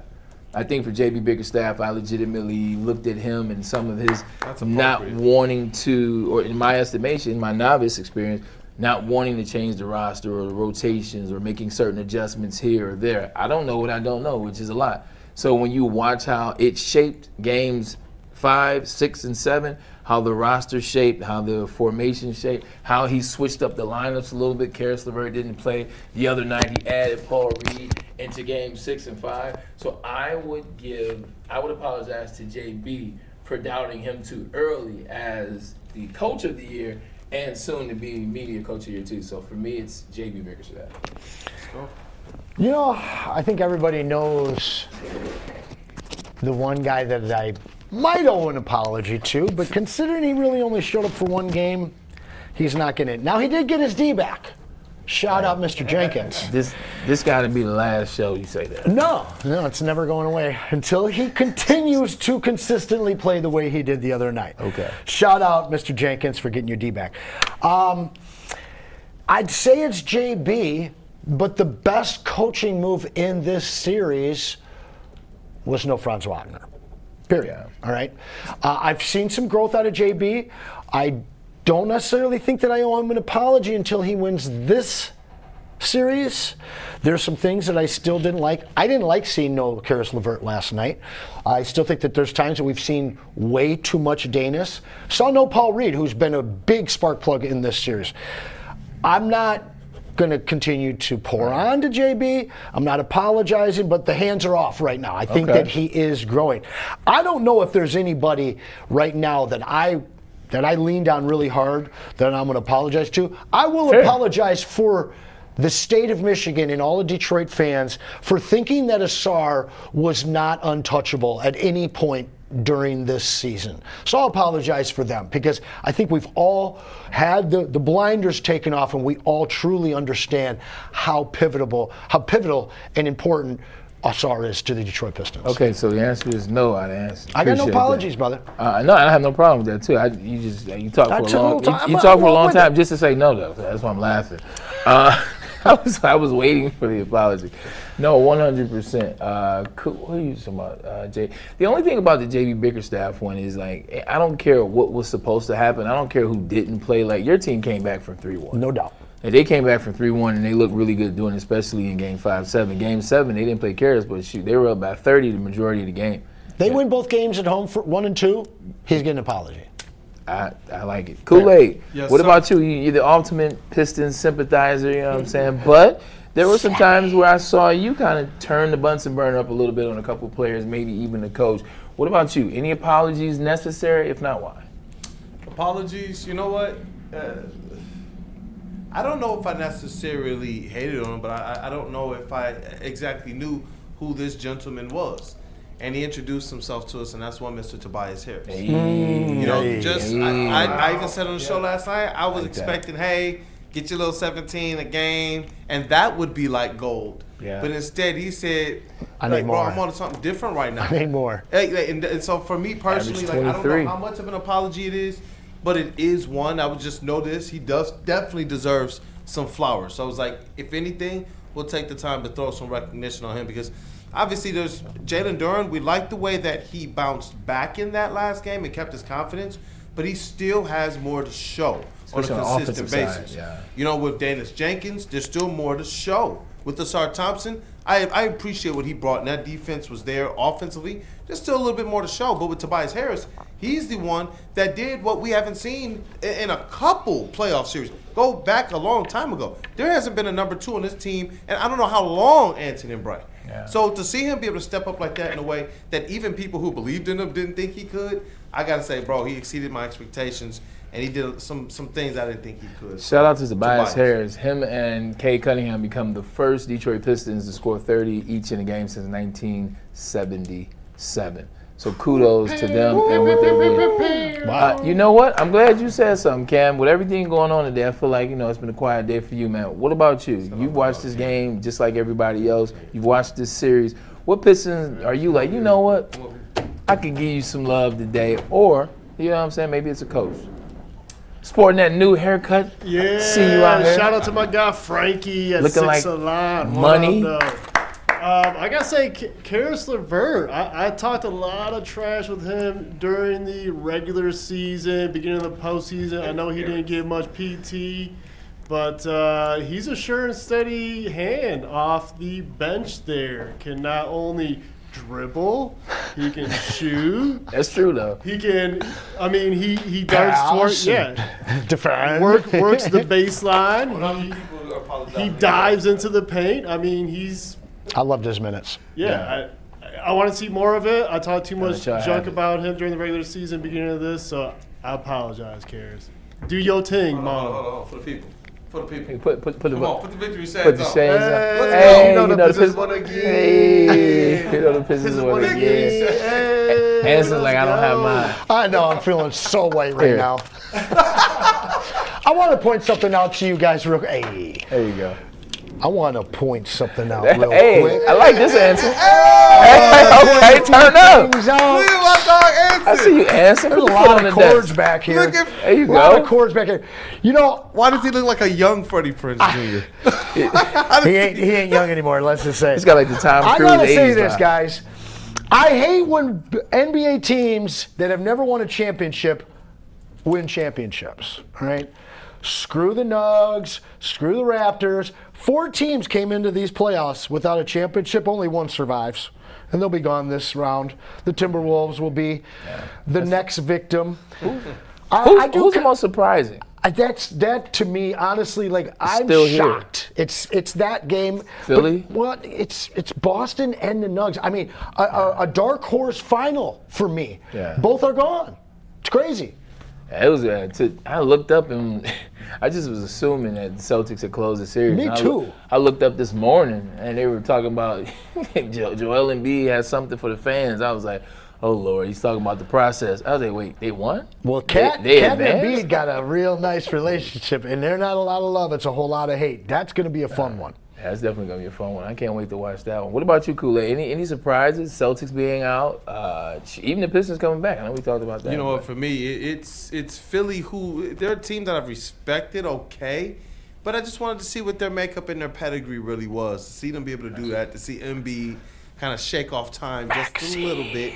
And I'm gonna say it, Anson. It's about Tyrese time. Maxey. It's about time. He and I believe Paolo Banchero are the two that have changed my opinions about them the most. You know, when you're looking at some of these kind of Jalen Duren, the book is still out there. You can change where I'm at right now on you. But when you talk about real stars, real all-stars, those guys who you know your team can build around, Tyrese Maxey, Paolo Banchero, they impress me. And Tyrese Maxey right now, he's tough. He is tough. And they're going to be, in my opinion, a tough out in the next round as well, just as long as they stay healthy. But that's a part of the game. Nobody cried for us. For the Pistons last year when Isaiah Stewart wasn't in the game. And so it's going to be interesting to see how the Philadelphia Sixers hold up in the next series. Top 5 9-cat efficiency in the league this year, Maxey.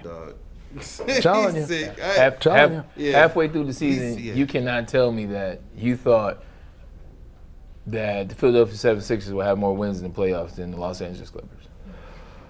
Well, if you're talking about the Clippers, I'm always going to say they're going to have less playoff wins than everybody else. Well, I was talking about the Paul George move. No, I don't. But that's what a lot of people forget is Paul George got suspended, missed a lot of games this year. Yeah. Embiid missed a lot of games this year. You got a guy like Grimy out there actually figuring his way and how to score. This team's suddenly kind of deep over there, and they are a risky matchup, man. Like, I don't know who's winning between New York and Philly. We could see Philly if we get by Cleveland.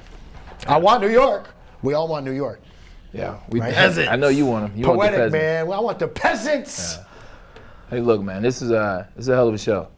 First show in the new desk, the new setup, and this will change. Like, I listened to some of the shows earlier today. I listened to Big D Energy. I listened to the morning show, and I saw some of the chats come in. You know, cracking jokes about this, that, and the third, or what the aesthetic is right now.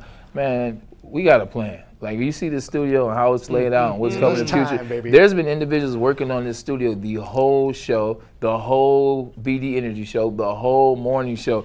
This will change. This shit's gonna be sexy. It's gonna be sweet. Oh, yes. It's gonna be elite. We left the situation we were in for this situation for a reason. We did not level down, ladies and gentlemen. We leveled up. So if you're not ready, you can go to another network, because this one, it's only going higher and higher and higher. And we need you to do it. But if you want to be a part of it, it's okay. Big ups to Mason in the morning, the vote of the Detroit Pistons. Man, that was an iconic interview. We urge you, go back, listen to it. The energy that he brought is the same energy that he brings to LCA every single night. It's the same energy he brought to the Palace of Auburn Hills when we hoisted that trophy in 2004. And that is the goal. For my boy Anson Wells, from my boy Anson Wells, for Sweet Potato Cam B. Lad over there, and my right hand Kool-Aid, this is the Braylon Edwards Show, and we will see you mañana. Looking for your daily sports fix? Look no further. Join Braylon Edwards, the University of Michigan legend. Lofting it right corner of the end zone for Braylon, up in the air. Touchdown, Michigan! And Shep. Do you believe this comeback? Your favorite sports commentator as they tackle the hottest topics in the world of sports. Catch the Braylon Edwards Show with Shep, Monday through Friday from 2 to 4 p.m. on the Woodward Sports Network. Get ready to laugh, learn, and love sports like never before.